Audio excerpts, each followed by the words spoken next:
Hello बच्चों, कैसे हैं आप लोग।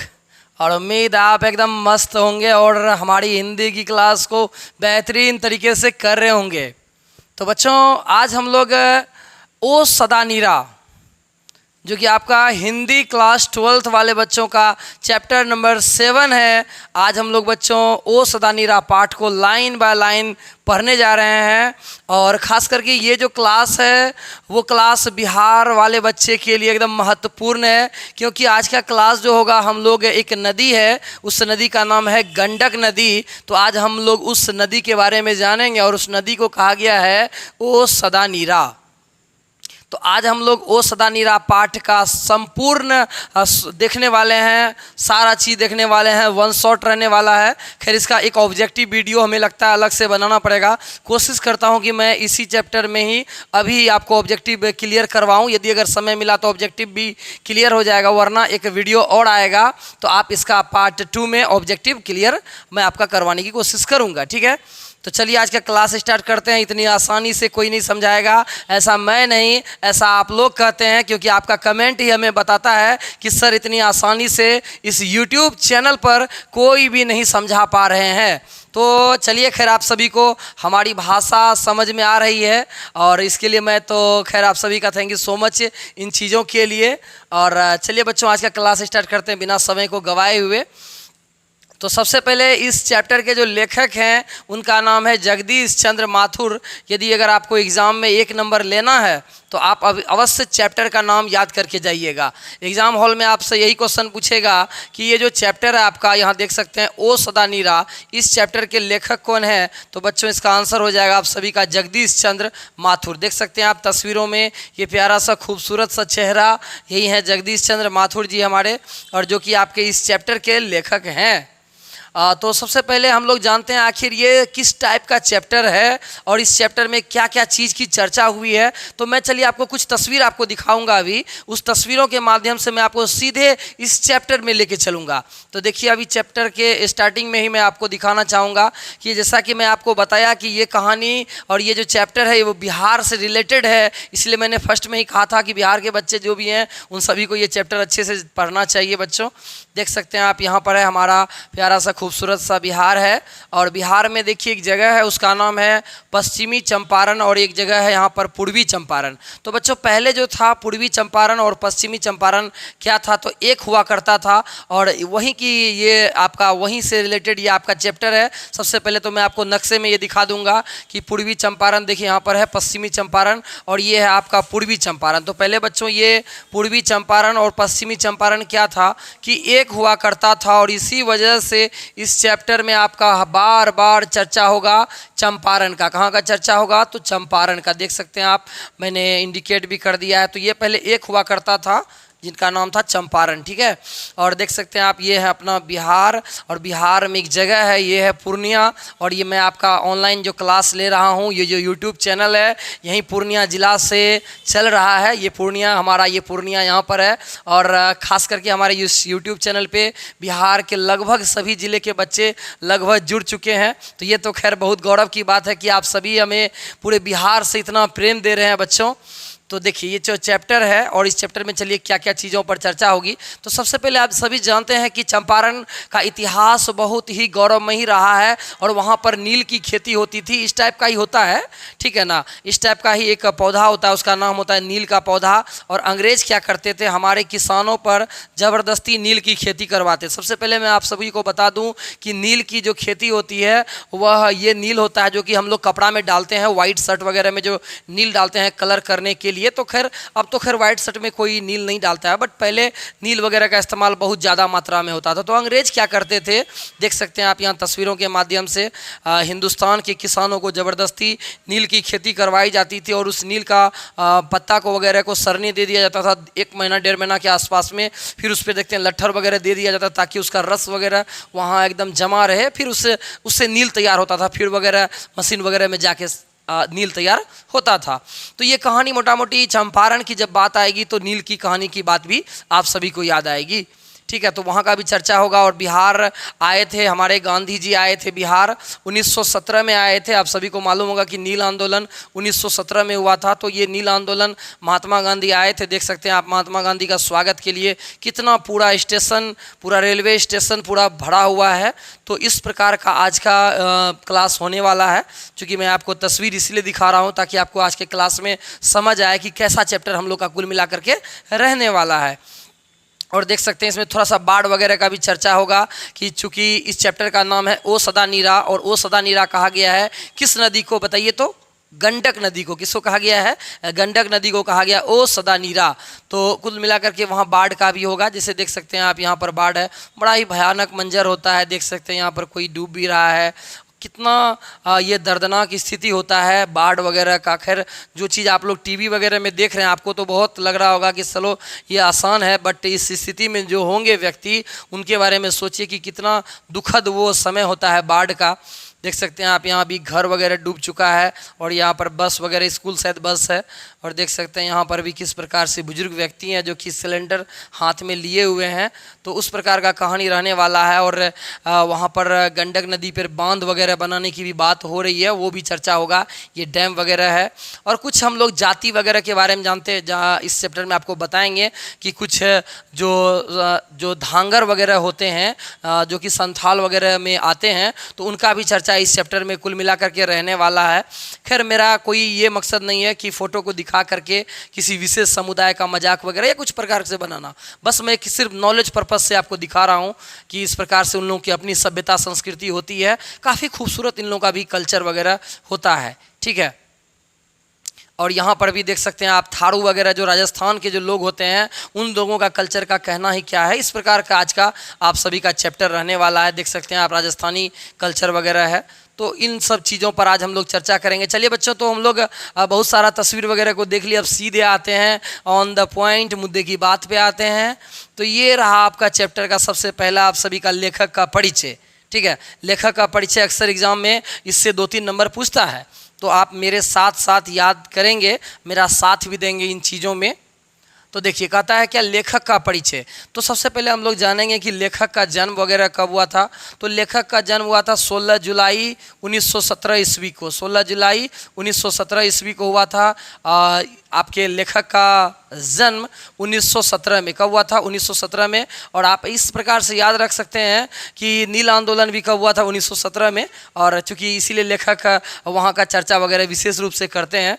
तो 1917 में नील आंदोलन भी हुआ था और लेखक का जन्म भी 16 जुलाई 1917 को हुआ था, ठीक है। आप याद रख लीजिएगा इस चीज़ों को भी। और उनका निधन की यदि अगर हम बात कर लें तो 14 मई 1978 को 1978 को उनका निधन हुआ था। निधन का मतलब होता है बच्चों मृत्यु। मृत्यु हुआ कब? 1978 में। 1978 में उनका डेथ हो जाता है और 1917 में उनका जन्म होता है। तो आप याद रखिएगा। ऐसे आप 1917 को वही मैंने आपको बताया कि नील आंदोलन से आप याद रख सकते हैं इसको। और इनका जन्म स्थान की यदि अगर हम बात करें शाहजहाँपुर वो आपका उत्तर प्रदेश में है। तो ये जो आपके लेखक हैं जगदीश चंद्र माथुर जी, इनका जन्म हुआ था यूपी में। ये यूपी वाले चचा हैं, ठीक है। और इनकी शिक्षा की यदि अगर हम लोग बात कर लें कि कितना पढ़े लिखे थे और क्या क्या चीज़ पढ़ाई वगैरह के बारे में चर्चा कर लें, तो MA अंग्रेजी से किया था। MA का मतलब होता है मास्टर ऑफ आर्ट्स, ठीक है। उसके बाद इलाहाबाद विश्वविद्यालय से इन्होंने MA किया था, ठीक है। 1941 ईस्वी में 1941 ईस्वी में ICS की परीक्षा उन्होंने पास की थी। ICS तभी के टाइम का बहुत ही हार्ड एग्ज़ाम होता था, जिस प्रकार से IAS IPS होता है। ICS की परीक्षा उन्होंने पास की थी और ट्रेनिंग लेने के लिए अमेरिका गए।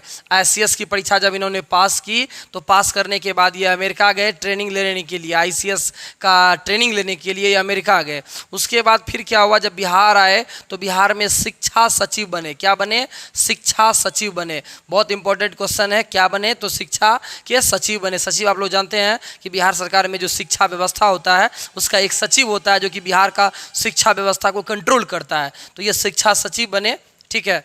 फिर आगे उनकी कार्य की अगर हम लोग बात कर लें तो उन्होंने कार्य वगैरह कौन सब चीज़ों को किया, किस चीज़ों को किया।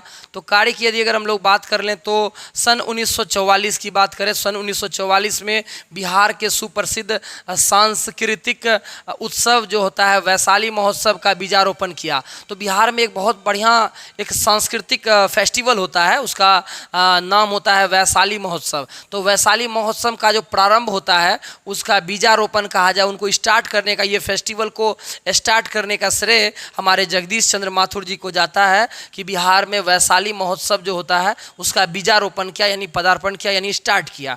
ठीक है।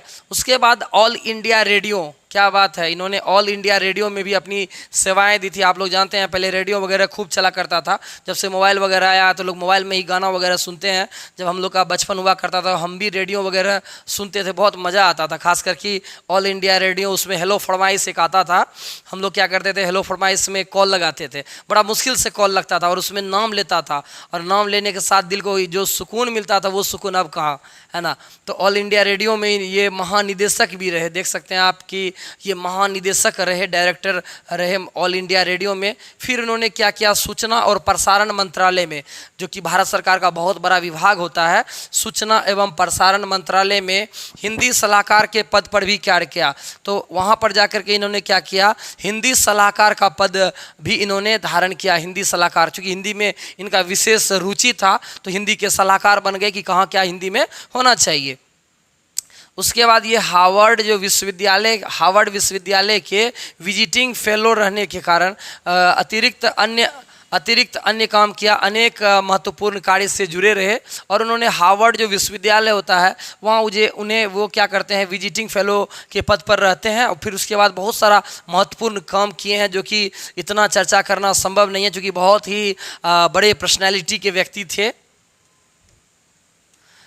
केवल लेखक ही नहीं थे बल्कि सोच सकते हैं आप सरकारी ऑफिसर भी थे। इतना पोस्ट किए हैं भाई, कम बड़ी बात नहीं है। अब आगे चलिए, अब देखते हैं और सब चीज़ों पर। चलिए, तो अब आगे कहता है कि सम्मान की बात कर लें कि उनको कौन सा प्राइज वगैरह सम्मान मिला है। विद्या वारिधि की उपाधि से विभूषित। चलिए, यहाँ से क्वेश्चन आपका बन जाएगा कि विद्या वारिधि का उपाधि किन्हें मिला है, तो जगदीश चंद्र माथुर जी को मिला है, विद्या वारिधि की उपाधि मिला। जिस प्रकार से महात्मा गांधी को हम लोग बापू कहते हैं ना, उस प्रकार से इन्हें विद्या वारिधि की उपाधि से विभूषित किया गया है। और कालिदास अवार्ड भी मिला है इनको। कौन सा प्राइज मिला है बच्चों, याद रखिएगा, तो कालिदास अवार्ड मिला है। और बिहार राजभाषा पुरस्कार से सम्मानित भी किया गया है। कौन सा प्राइज मिला है इनको, याद रखिएगा, तो बिहार राजभाषा पुरस्कार से भी इन्हें सम्मानित किया गया है। चलिए, इनकी कुछ कृतियों को देख लेते हैं। देखिए बच्चों, मैं आपको एक लाइन यहाँ बताना चाहूँगा, आप यहाँ पर याद रखिएगा। देखिए, अक्सर एग्जाम में क्या होता है ना बच्चों, अक्सर एग्जाम में क्या होता है कि लेखक का कृति पूछता है, वो कौन सब रचना लिखा है। तो मैंने आपके लिए एक विशेष यहाँ पर काम क्या किया है, सारी कृति को सजा के रख दिया है। आप चाहें तो स्क्रीनशॉट ले लीजिए उसको, जैसे मैंने अभी बेहतरीन तरीके से लिखा है, आप भी उसी तरीक़ा से उस चीज़ को लिख लीजिए तो आपको अच्छे से याद होगा। देखिए, मैं आपको क्या किया, आपके लिए कुछ विशेष बुक से कुछ अलग किए हैं। और यदि अगर आपको पसंद आए तो ज़रूर लाइक कीजिएगा इस वीडियो को। 1936 ईस्वी में उन्होंने प्रथम एकांकी मेरी बांसुरी का मंचन किया और सरस्वती में प्रकाशन किया। सरस्वती उस प्रकार से तभी प्रकाशन होता था, उसी में इन्होंने क्या किया, अपना प्रथम एकांकी को उसमें जारी किया। उसका नाम था मेरी बांसुरी को उन्होंने 1936 में पहली बार लॉन्च किया। ठीक है। अब आगे देखिए इनकी कौन सब रचनाएं हैं, जैसा कि मैंने आपको बताया। देखिए यहाँ पर बहुजन संप्रेषण के माध्यम जन संचार पर विशिष्ट पुस्तक उन्होंने लिखा। और बोलते क्षण भी इन्हीं का है। बोलते क्षण उनका निबंध संग्रह है। ठीक है। अब देखिए यहाँ मैंने आपके लिए क्या किया है, आपको यदि अगर अच्छा लगे तो ज़रूर लाइक कीजिएगा वीडियोज़ को, और आप बोलिएगा सर वाकई आपने कुछ मेरे लिए अलग किया। तो देखिए आपके बुक में क्या किया है बच्चों, सबका ईस्वी दे दिया। मान के चलिए इसका कुछ ईस्वी है, इसका भी कुछ ईस्वी है, इसका भी कुछ ईस्वी है, इसका भी कोई ईस्वी है। अब सबका ईस्वी याद रखना संभव है नहीं, और आपके ज्ञानेंद्र सर आपको बोझ बनने नहीं देंगे, ये तो आप जान ही रहे हैं क्योंकि आप हमारे साथ जुड़े हुए हैं। तो आप क्या कीजिए, इसका ईस्वी अभी याद मत कीजिए, ठीक है, क्योंकि सब रचना का ईस्वी याद करना बहुत संभव नहीं है। आप लेखक का जन्म याद कर लीजिए, डेथ वगैरह याद कर लीजिए। माता पिता का नाम तो इस बुक में था ही नहीं, तो हम कहाँ से लाते। कोशिश किया मैंने खोजने का, बस हमें मिला नहीं इनका माता पिता का नाम। खैर चलिए उसको छोड़ दिया जाए। लेकिन यहाँ पर यदि अगर हम बात करें ये कब कब इन्होंने लिखा है, तो आपके बुक में क्या किया है, तो जैसे ये कब लिखा है तो उसका ईस्वी दे दिया है, यानी कब उनको इसका रचना हुआ है। तो उतना याद करने का कोई ज़रूरत नहीं है। आप सिर्फ इसको क्या कीजिए, इस तरीक़ा से बना लीजिएगा, अपना बॉक्स बना लीजिएगा और बॉक्स बना के याद कीजिएगा, तो आपको अच्छा से याद हो जाएगा। यदि अगर आपको ईस्वी याद करना है तो बुक को एक बार पलट लीजिएगा, सबका ईस्वी साइड में लिख करके उसको याद कर लीजिएगा, ठीक है। अब आप मेरे साथ साथ थोड़ा सा आप सहयोग दीजिए तो आपको ये भी याद हो जाएगा। चलिए, इनका रचना का नाम है पाँच एकांकी नाटकों का संग्रह। पाँच एकांकी एग्जाम में आपसे पूछेगा कि पाँच एकांकी नाटकों का संग्रह का लेखक कौन है, तो जगदीश चंद्र माथुर। ओ मेरे सपने, उसके लेखक कौन है, जगदीश चंद्र माथुर। भोर का तारा, बोलिए, जगदीश चंद्र माथुर। कोणार्क, जगदीश चंद्र माथुर। कोणार्क का सूर्य मंदिर है, काला पैगोडा के नाम से जाना जाता है, ठीक है, उड़ीसा में है, तो उससे भी आप याद रखिएगा। मेरे श्रेष्ठ रंग एकांकी, ये भी इन्हीं का है। बंदी, बंदी के लेखक कौन है, जगदीश चंद्र माथुर। कौन है, जगदीश चंद्र माथुर। पहला राजा, उनके लेखक कौन है, जगदीश चंद्र माथुर। आप लोग केवल जगदीश चंद्र माथुर बोलिएगा, ठीक है। दशरथ नंदन, अरे बोलिए, जगदीश चंद्र माथुर। कुंवर सिंह की टेक, कुंवर सिंह की टेक, तो उसका लेखक कौन हो जाएगा, जगदीश चंद्र माथुर। गगन सवारी, जगदीश चंद्र माथुर। दो कठपुतली, दो कठपुतली जो है यह एक नाटक है, उसके भी लेखक कौन हो जाएंगे, जगदीश चंद्र माथुर। शारदिया, इसके भी लेखक कौन हो जाएंगे, जगदीश चंद्र माथुर। 10 तस्वीरें, जगदीश चंद्र माथुर। जिन्होंने जीना जाना, जगदीश चंद्र माथुर। तो ये सब सारा इन्हीं का रचना है। आप इसी को बॉक्स बना के अच्छे से याद रख लीजिएगा। तो ये था ऑल ओवर लेखक का परिचय। तो बच्चों चलिए अब बुक को हम लोग बुक की ओर एंट्री करते हैं। अभी मैं जस्ट आपके बीच बुक को स्टार्ट करूंगा, उसका मैंने PDF पहले ही बना करके रख दिया है ताकि आपको बुक में दिक्कत ना हो। जब हम हैं आपके साथ तो आपको चिंता करने की कोई ज़रूरत नहीं है। बस आप सभी अपना प्यार यूं ही हमारे ऊपर बनाए रखिए। वीडियोस को लाइक अवश्य कर दिया कीजिए बच्चों, और नीचे में एक प्यारा सा खूबसूरत सा कमेंट अवश्य कर दीजिएगा हम सभी के लिए, ठीक है। ये आप ही के लिए सारा मेहनत हो रहा है। चलिए, ये सब तो मैं आपको बता दिया हूँ, ये सब सारा क्लियर हो गया, ठीक है। देखिए, इसी को मैंने डिब्बा बना करके लिख दिया। आप चाहें तो आप इसका डेट वगैरह सब लिख सकते हैं, कब किया, 1951, 1900, इतना याद करने का कोई ज़रूरत नहीं है, ठीक है ना। याद कीजिएगा, झूठ मूठ का दिमाग दर्द हो जाएगा, एग्जाम में भी टेंशन हो जाएगा। उतना याद नहीं करना, बस उस सब चीज़ को याद कर लीजिए, काफ़ी है उतना। चलिए,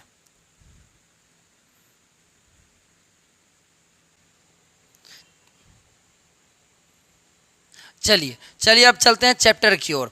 अब देखिए, यहाँ से आपका चैप्टर कुल मिलाकर के स्टार्ट हो रहा है। वो तो था लेखक का परिचय। अब देखिए, चैप्टर तो खैर आपका बहुत लंबा है और मैं आपको कोशिश करूँगा कि साधारण शब्दों में और बड़े आसानी से आपको समझाने की कोशिश करूँगा। क्योंकि चैप्टर का अगर लाइन बाय लाइन पढ़ेंगे तो बहुत लंबा चैप्टर हो जाएगा, और मैं कोशिश करूँगा कि अधिक से अधिक इस चैप्टर को अच्छे से आपको समझाया जाए, ताकि आपको कहीं और दूसरा वीडियोज़ देखने का मौका ना मिले और आपको देखने की नौबत भी ना आए। तो चलिए, आप मेरा साथ दीजिएगा और चैप्टर बुक वगैरह को भी वहाँ आपस आप खोल लीजिए आगे में, ताकि आपको बहुत मज़ा आए इस चैप्टर में, ठीक है। आप कोशिश कीजिए आप देखने का। तो सबसे पहले देखिए यहाँ पर क्या लिखा हुआ, ओ सदा नीरा। सदा का मतलब होता है हमेशा। सदा का मतलब क्या होता है बच्चों, हमेशा।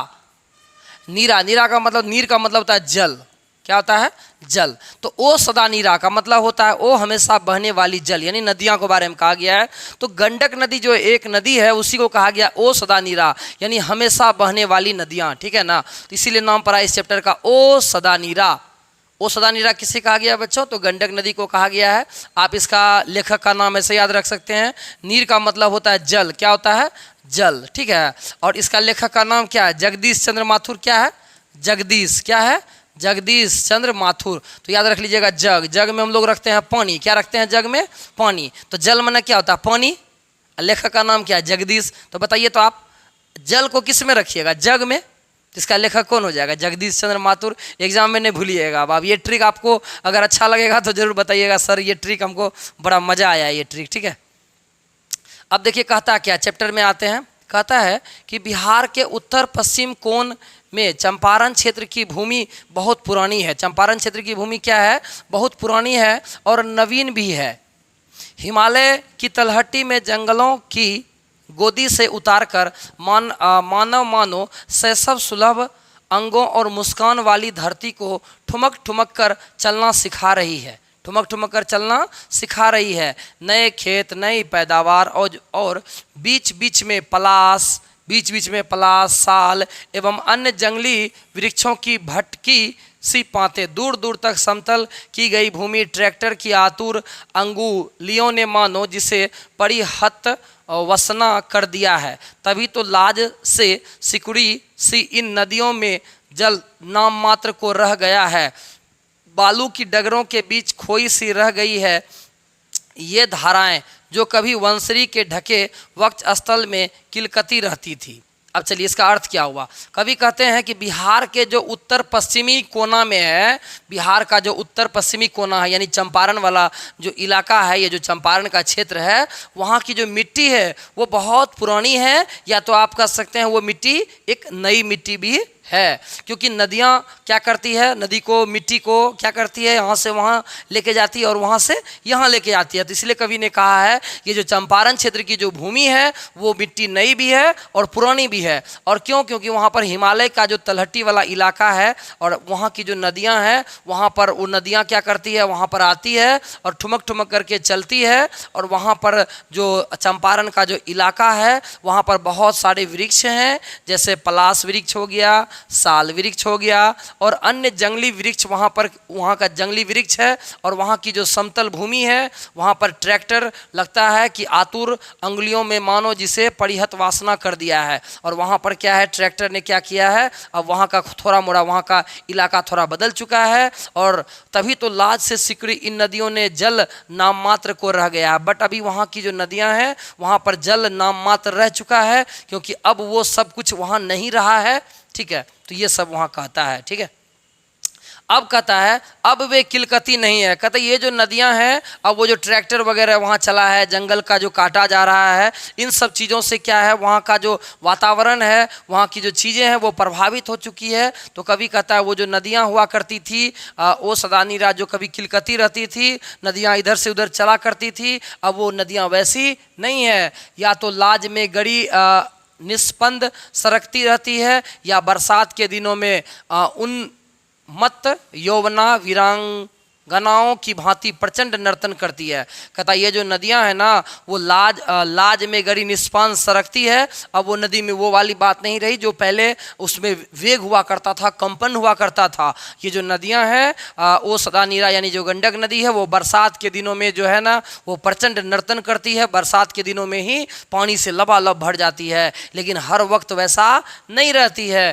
कहता अगला सुनिए लाइन, कहता मसान सिकर राना पंडई भुजाएं फैला कर उसी मानव को के पौरुष को ललकारती है जिन्हें उन्हें निर्वसन किया है। सन 62 का बाढ़ का दृश्य जिन्होंने देखा उन्होंने रामचरितमानस में कैकेयी के क्रोध रूपी नदी की बाढ़ की याद आई होगी। कवि कहते हैं, अब चलिए यहाँ पर बात आती है सन 62 की, सन 1962 के बारे में कवि कहते हैं जिन्होंने उस बाढ़ का दृश्य को देखा है शायद उन्हें रामचरितमानस में माता कैकेयी की याद आ जाती है, क्योंकि माता कैकेयी ने जिस प्रकार से क्रोध रूप धारण किया था वो 1962 का जो बाढ़ था वो वाकई एकदम डरावना बाढ़ था, बहुत ही भयावह बाढ़ था। बट अभी जो वो नदी है उस नदी में वैसा वेग नहीं है, वो नदी केवल बरसात के दिनों में ही स्पीड पकड़ती है, बरसात के दिनों में ही केवल पानी बढ़ती है। तो मतलब कुल मिलाकर के यहाँ पर एक नदी के बारे में चर्चा हो रहा है और कह रहा है कि नदी जो है वो नदी में जो पहले वाली बात नहीं रही है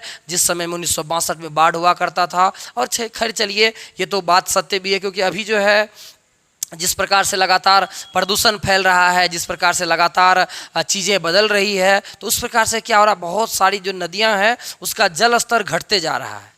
पानी क्या हो रहा है, लेवल घटते जा रहा है। तो इस वजह से क्या हो रहा है, कवि इस प्रकार का बात को लिखे हुए हैं इस चैप्टर में, नदी के बारे में लिखे हुए हैं। खैर ये चिंता वाली विषय वाली बात है कि नदी का जलस्तर घट रहा है, तो आने वाले समय में हम सभी को बहुत दिक्कत होगा, क्योंकि नदी का पानी घटते जा रहा है। खैर एक चीज़ है, बिहार वाला तो नदी का पानी से कोई लेना देना नहीं है। बिहार में तो हर साल बाढ़ ही आता है। हम लोग का जो इलाका है इस क्षेत्र में तो बाढ़ आती ही रहता है, क्योंकि नेपाल से तो पानी आते रहता है ना कोसी नदी में। चलिए अगला लाइन कहता है, लेकिन 2500, कवि कहते हैं लेकिन 2500 वर्ष पहले जब गौतम बुद्ध ने इन नदियों के किनारे किनारे पाटलिपुत्र से मल्लों, मौर्यों और शाक्यों को उपदेश देने जाया करते थे, तो ये नदियां संयमित थी। कवि कहते हैं कि जब शताब्दी की बात कर ली जाए, ईसा पूर्व की बात कर ली जाए, गौतम बुद्ध के ज़माने की बात कर ली जाए, तो गौतम बुद्ध क्या करते थे, पाटलिपुत्र से मल्लों और मौर्यों, शाक्यों को उपदेश देने जाते थे। तो मल्लियों का मतलब हुआ वो लोग एक प्रकार से खानदान हो गया, एक प्रकार से जात हो गया, ठीक है, और मौर्य वंश हो गया और शाक्य वंश हो गया। तो इन लोगों को जब उपदेश देने जाते थे तो ये नदियां ऐसी नहीं थी जिस प्रकार से अभी नदी हो गई है। नदी का कोई एक स्पेशल वजूद नहीं बचा है, कोई नदी इधर हो गया, कोई नदी उधर हो गया है। तो कवि कहते हैं कि उस ज़माने में जब गौतम बुद्ध हुआ करते थे ये नदियाँ उस प्रकार की नहीं थी। तभी क्या हुआ करता था, फिर घना जंगल था, वृक्षों की जड़ों में पानी रुका रहता था, बाढ़ आती थी पर इतनी प्रचंड नहीं थी। तो कहते हैं तभी बहुत ज़्यादा जंगल हुआ करता था। खैर सही बात भी है, अब जंगल कट भी रहा है। तो कभी कहते हैं तभी के टाइम में बहुत जंगल हुआ करता था और बहुत घनघोर वृक्ष हुआ करता था, तभी के ज़माने में जब गौतम बुद्ध सब हुआ करते थे, ठीक है ना। तो कहते हैं तब कभी कि उस समय में ये जो नदियाँ हैं ऐसा प्रचंड रूप धारण नहीं करती थी, लेकिन जिस प्रकार से अभी नदी प्रचंड रूप धारण करती है। पिछले 600-700 साल में महावन जो चंपारण से गंगा तक फैला हुआ था काटता चला गया, ऐसे ही जैसे अगणित मूर्तियों का भंजन होता गया। वृक्ष भी प्राकृतिक देवी वंश्री की प्रतिमाएं हैं। वसुंधरा, भोगी मानव और धर्मा मानव एक ही सिक्के के दो पहलू हैं। कवि कहते हैं आगे कि इन सब समय में क्या हुआ, पिछले 6-7 सालों से महामानव और चंपारण में गंगा तक फैला हुआ था। और कवि कहते हैं कि जिस प्रकार से हमारे देश में मूर्तियों का भंजन हुआ, जो कि भारत में विदेश से आक्रमणकारी आए और हमारे देश में जो देवी देवता का जो मंदिर वगैरह होता है उसका भंजन हुआ, उसको तोड़ने का काम हुआ, ठीक उसी प्रकार से चंपारण की जो भूमि है वो पवित्र भूमि है, वो वहाँ की जो जंगल है उन सब चीज़ों को काटने का काम हुआ है और नदियों को रास्ता बदलने पर मजबूर किया गया है। तो कवि आगे यहाँ सब चीज़ आगे कहते हैं एक कहानी सुनी, कहते हैं एक कहानी सुनी, यहाँ 12वीं सदी से लगभग 300 वर्ष तक कर्नाट वंश का राज्य था। अब देखिए कर्नाट वंश क्या, जो हिस्ट्री वाले बच्चे होंगे वो सब चीज़ को, इस सब चीज़ को समझ में आता होगा। खैर साइंस वाले बच्चे के लिए मैं बता दूं कि वंश जिस प्रकार से कि अकबर सब थे, तो अकबर सब कौन हो गया, मुगल वंश, तो उन लोग का स्पेशल अपना खानदान हो गया। तो उस प्रकार से वो वंश था, उसका नाम था कर्नाट वंश। तो उसी के बारे में कवि कहते हैं कि 12वीं सदी में लगभग 300 वर्ष तक वहाँ पर कर्नाट वंश ने राज्य किया था। और प्रथम राजा का नाम था नान्यदेव। चालुक्य नृपति सोमेश्वर पुत्र विक्रमादित्य के सेनापति नेपाल और मिथिला की विजयी यात्रा पर आए और फिर यहीं बस गए। कवि कहते हैं कि वहाँ पर क्या हुआ था कि जो चंपारण क्षेत्र वाला की बात कहते हैं कवि कि वहाँ पर क्या हुआ था कि एक राजा थे, उसका नाम था नान्यदेव, और चालुक्य नृपति सोमेश्वर पुत्र विक्रमादित्य का सेनापति जो कि नेपाल और मिथिला को जीत करके आया था और यहाँ पर आए और यहीं बस गए। तो बात सही बात भी है, हमारा बिहार है ही इतना खूबसूरत, तो हर किसी के दिल में छा जाता है और हर किसी को यहाँ बसने का मन करता है। तो वो राजा क्या किए, नान्यदेव और चालुक्य नृपति सोमेश्वर पुत्र विक्रमादित्य, वो उसका सेनापति, दोनों आकर के यहाँ पर रह गया, ठीक है, यहाँ आकर के अपना राजा था, शासन करने लगा। इस तरह सुदूर दक्षिण का रक्त और संस्कृति इस प्रदेश की निधि में बने। अब कहते हैं इस तरह से क्या हो गया, वहाँ का जो खून था वो हमारे यहाँ की धरती में मिल गया, यहाँ के लोगों में मिल गया, क्योंकि वो अपना खानदान यहाँ बसा लिए भाई, ठीक है। अब आगे कहते हैं कितने लोग इतिहास की इस क्रीमियाई प्रक्रिया से परिचित हैं। एग्जाम में यहीं से क्वेश्चन आपसे पूछ देगा, क्रीमियाई प्रक्रिया क्या है बताइए। तो क्रीमियाई प्रक्रिया का मतलब क्या हुआ कि जैसे नेपाल वगैरह थे, वहाँ के राजा आए, यहाँ पर रहे, यहाँ के जो राजा थे यहाँ के राजा के जो बेटी वगैरह थे उनसे अपना बेटा का शादी करवाया, तो दोनों खानदान मिक्स हो गया, इसी को कहा गया क्रीमियाई प्रक्रिया। क्या कहा गया? क्रीमियाई प्रक्रिया। तो कहता आगे कि कर्नाट वंश के राजा हरि सिंह देव को 1325 ईस्वी में मुसलमान आक्रमणकारी गयासुद्दीन तुगलक का मुकाबला करना पड़ा। तो कवि कहते हैं कि कर्नाट वंश का एगो राजा था, ठीक है ना, उस राजा का नाम था हरि सिंह देव। तो हरि सिंह देव ने क्या किया? 1325 ईस्वी में मुसलमान आक्रमणकारी, उसका नाम था, बहुत खतरनाक एगो मुसलमान आया था हम ही लोग की तरफ, उसका नाम था गयासुद्दीन तुगलक। क्या नाम था याद कीजिएगा? तो उस मुसलमान का नाम था गयासुद्दीन तुगलक। तो उसका उससे भयानक लड़ाई हो गया। किसका? कर्नाट वंश का जो राजा था ना, जो नेपाल वाला नहीं आया था राजा, जो बिहार में रहा था, वही राजा का नाम था हरि सिंह देव। उसका बहुत भयानक लड़ाई हो गया। किससे? गयासुद्दीन तुगलक से। पूरा मस्त मारपीट चला, एकदम दिया तुगलक का जो है ना एकदम हालत खराब करके, ठीक है। विशाल आक्रमणकारी सेना जंगल के किनारे खड़ी थी, पूरा एकदम सेना तेना सब आ गया, जंगल के किनारे खड़ा था, ठीक है। अब सुनिए, मजा आएगा अब यहाँ पर, ठीक है। कहता हरि सिंह देव का दुर्ग वन की गहराई में निश्चल छिपा हुआ था। अब ये राजा जो हरि सिंह है, इसको तो अपना इलाका देखल था, कहाँ जंगल है, कहाँ छिपना है। अब बेचारा लल्हा के गयासुद्दीन तुगलक अभी जो है ना फंसेगा, ठीक है, कहा इसको जंगल तो देखा हुआ है ना, ठीक है। अब आगे चलिएगा। वह घना वन मजबूत और मोटी प्राचीरों को अधिक दुर्भेद जान पड़ा। सुल्तान घोड़े से उतरा। राजा जो था कौन? गयासुद्दीन तुगलक। उतरा घोड़ा से, बोला भाई जंगल में तो जगह फंस जाएंगे। घोड़ा से उतरा और तलवार से उन्होंने एक विशाल विटप के तने पर आघात किया। बोला कोई दिक्कत नहीं है, रास्ता नहीं मिल रहा है ना, बहुत खच्चर था ही गयासुद्दीन तुगलक।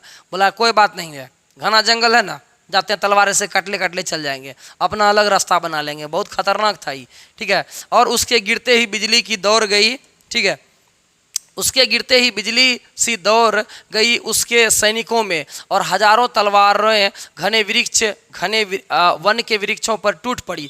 देखते ही देखते जंगल के बीच राह खुलती चली गई। हरि सिंह देव का गढ़ अपना घोंसला खो बैठा और उन्हें नेपाल भागना पड़ा। ओ माय गॉड, बड़ा दुख की बात है, उनको अपना घोंसला खोना पड़ा। घोंसला ना समझे, घोंसला का मतलब हो गया घर। अब क्या हो गया, वो जो गयासुद्दीन तुगलक था ना, तो गयासुद्दीन तुगलक क्या किया, हमारे जो यहाँ के जो राजा थे ना, कर्नाट वंश के राजा जो थे, उसको क्या किया, हरि सिंह देव को क्या किया, ये राजा जो मुसलमान जो आया था आक्रमण किया था, वो उसको हरा दिया। तो हरा दिया तो क्या हुआ, बेचारा हरि सिंह देव अपना घर द्वार सब खो बैठा और भाग गया नेपाल, जहाँ से वो लोग आया था। चल भाई भाग अपना ननिहर, तो भाग गया वो कहाँ, नेपाल भाग गया। कहाँ भाग गया? नेपाल भाग गया। तो सोचिए, यानी कहा जाए तो यहाँ हमको ये शिक्षा मिला कि ये जो मुस्लिम आक्रमणकारी थे गयासुद्दीन तुगलक वगैरह जो थे, ये क्या किए, यहाँ के जंगलों को काटने कूटने का काम किया। तलवार उलवार लाया, ढेरी सेना लेते आया, अब बस जाके जंगल को पूरा ख़त्म कर दिया, तहस नहस कर दिया। तो कुछ ना कुछ हमारे जंगल के साथ भी गलत हुआ है वहाँ पर, ठीक है। समझ में आ रहा है ना जी? मज़ा आ रहा है कि नहीं मज़ा आ रहा है? देखिए चैप्टर है बड़ा है घुमावदार, लेकिन आपके ज्ञानेंद्र सर साथ हैं तो मज़ा तो आएगा ही, ठीक है। अब आगे देखिए कथा क्या है। तब से जंगल जो काटने शुरू हुए तो कटते ही चले गए, तभी से जंगल शुरू हुआ, कटते गया। नीचे धरती उपजाऊ मिलती है, राशि राशि सस्यों की खान, जहाँ बीज डालने भर की दरकार है। घने जंगलों की स्मृति में मानो पैदावार ललक उठती है। और चाहे 700 वर्ष पूर्व आक्रमणकारी की तलवार ने जंगी के द्वार खोले, अब तो हल और ट्रैक्टर की धरती के खजाने को अनावृत कर रहे हैं। कहते हैं अब आगे कुछ नहीं कहता है, अब आगे कह रहा है कि तभी जो जंगल कटाना, उसके बाद लगातार जंगल कटते चला गया। गयासुद्दीन तुगलक जो आया, हम लोग पे आक्रमण किया, यहाँ का राजा जो था वो भाग गया। हरि सिंह देव कहाँ भाग गया बताइए? तो नेपाल भाग गया। तो तभी के समय में जो वो लोग जो हमारे जंगल को तहस नहस किया, सेना को लेकर के आया, तो तभी से हमारा जंगल कटते चला गया। बस आगे कुछ नहीं है यहाँ पर, ठीक है। अब आगे देखिए क्या कहता है, यहाँ से पढ़ते हैं हम लोग। कहता इस धरती के निवासी भी प्राचीन और नवीन के मिश्रण है। जान पड़ता है आदि काल से आने जाने वालों का तांता बंधा रहता है। जंगल की छीनी गई धरती को जोतने के लिए पुष्ट हाथ प्रायः बाहर से ही आते रहते हैं। पिछले 500-700 वर्ष में थारू और धांगड़ जातियाँ यहाँ आकर के बसी, ठीक है। अब देखिए यहाँ पर, इसीलिए हम आपको फोटो दिखाए थे। अब आगे देखिए क्या कहते हैं कवि, यहाँ पर सुनिएगा। अब आगे कवि कहते हैं कि यहाँ की जो धरती है ना, चलिए यहाँ से हम आपको एक बार फोटो दिखा देते हैं।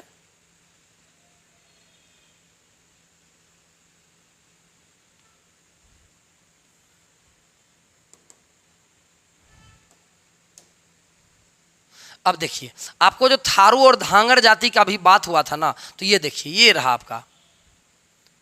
हम आपको बोले थे कि थारू, अब देखिए आप फोटो इसलिए दिखा रहे हैं ताकि आपको समझ में आए। तो ये हो गया आपका, यहां पर समझिए, देखिए ये हुआ आपका धांगर, ठीक है, ये धांगर हो गया जाति, ये धांगर जाति हो गया। अब यहाँ पर हो गया जो राजस्थान वगैरह के जो थे, इसका नाम हो गया थारू। क्या नाम हो गया? थारू। तो ये लोग हो गए थारू जाति।